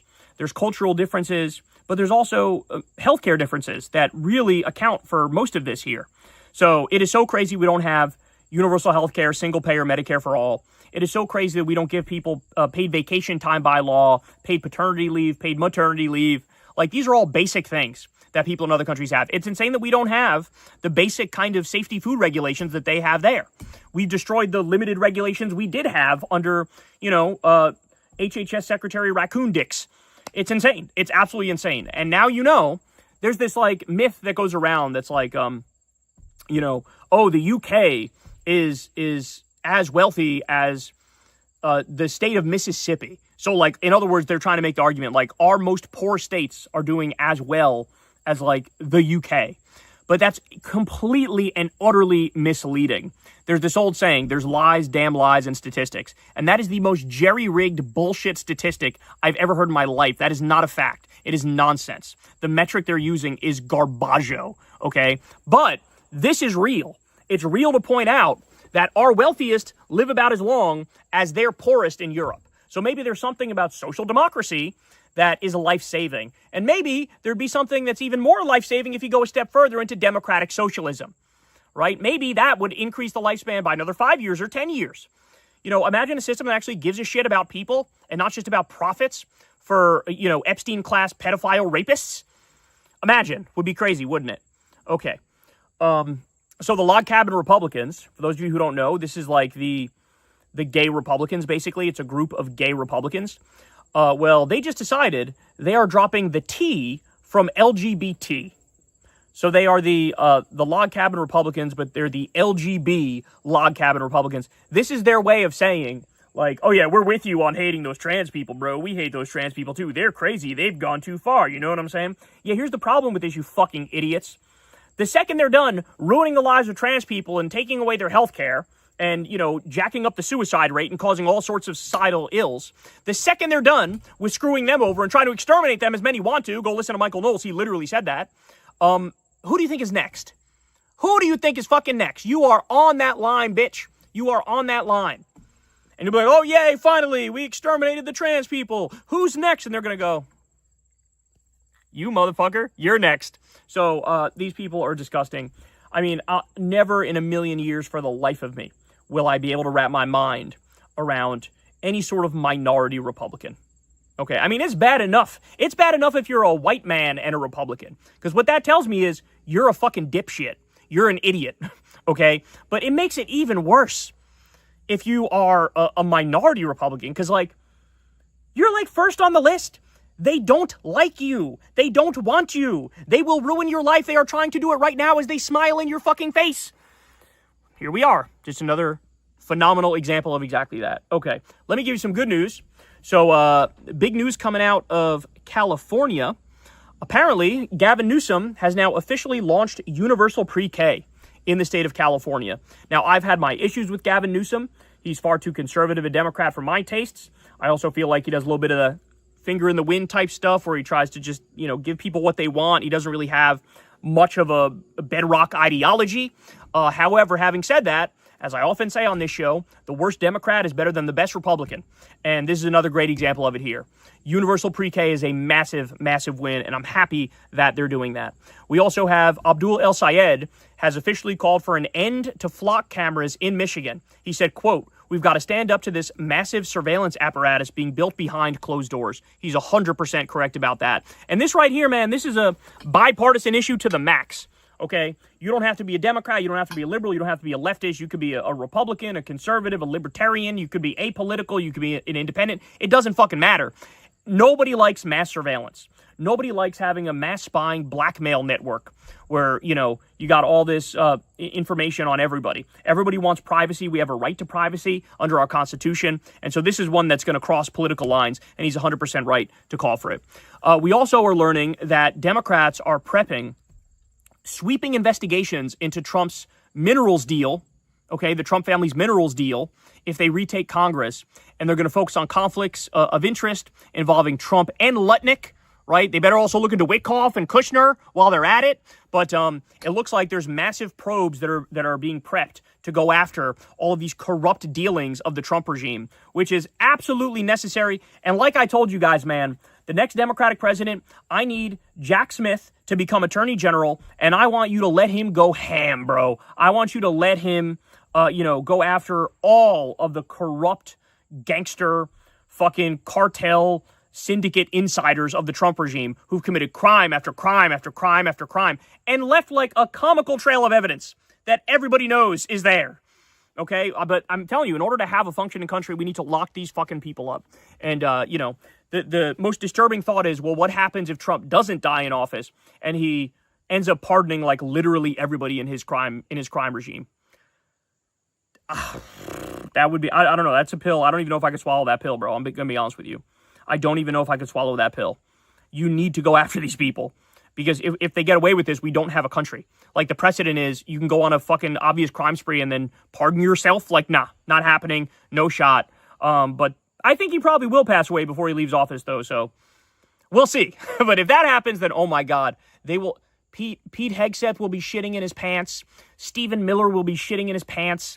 Elon Musk will be shitting in his pants. They're all going to lose it. And I cannot wait for that day to come.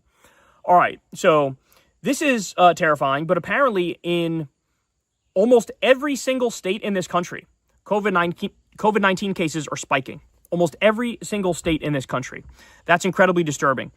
We also are learning that 4 in 10 healthcare workers worldwide who were infected with COVID developed long COVID, and a quarter still had symptoms a year after.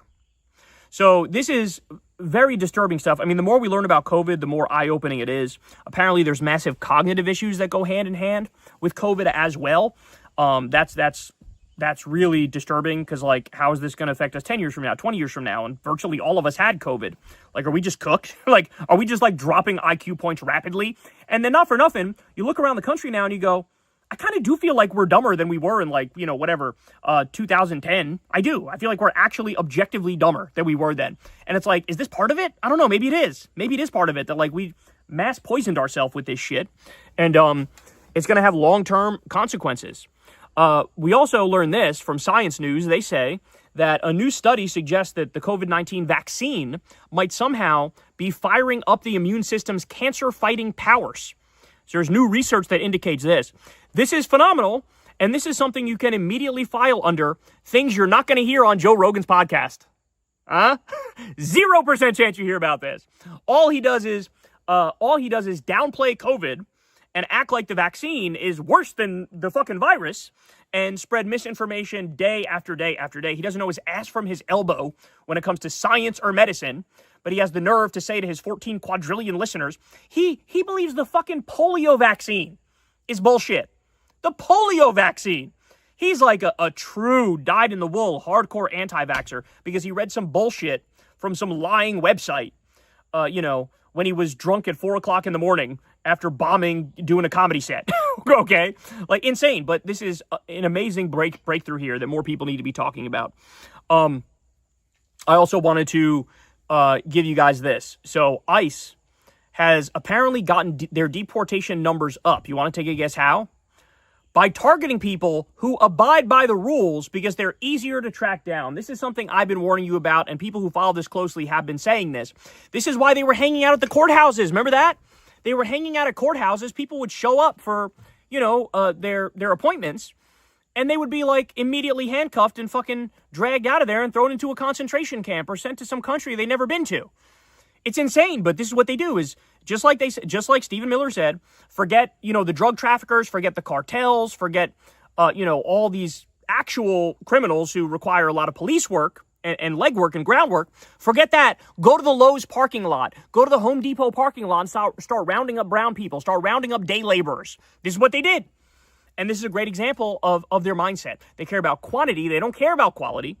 Fuck, they'll let the fucking criminals roam free. The people who are actually violent criminals who you should deport, they'll let them roam free, but they'll go after every single innocent person you could think of. They're going after them. They're throwing the book at them. They're throwing them in CKED. They're throwing them in concentration camps. They're treating them like absolute shit, eating fucking moldy bread, not giving them their medicine that they're required to have, putting, 30 people in a cell that's made for 5 people. This is what we're talking about here. This is what we're fucking talking about here. So their deportation numbers are up by going after innocent people who've done nothing wrong. Absolutely disturbing. And a great example of that is this. And The Intercept wrote an article on this. ICE shot a journalist, threw him in detention. He's approaching 300 days behind bars with a festering wound. The guy's name is Carlitos Ricardo Parias. And the U.S. has broken its own record for holding a journalist in custody. Nobody's even talking about this. You know how they treated him? You ready for this? So they falsely arrested him, shot him. His arm is purple and is probably going to need to be amputated, okay? They treated him with vitamin D and Bengay.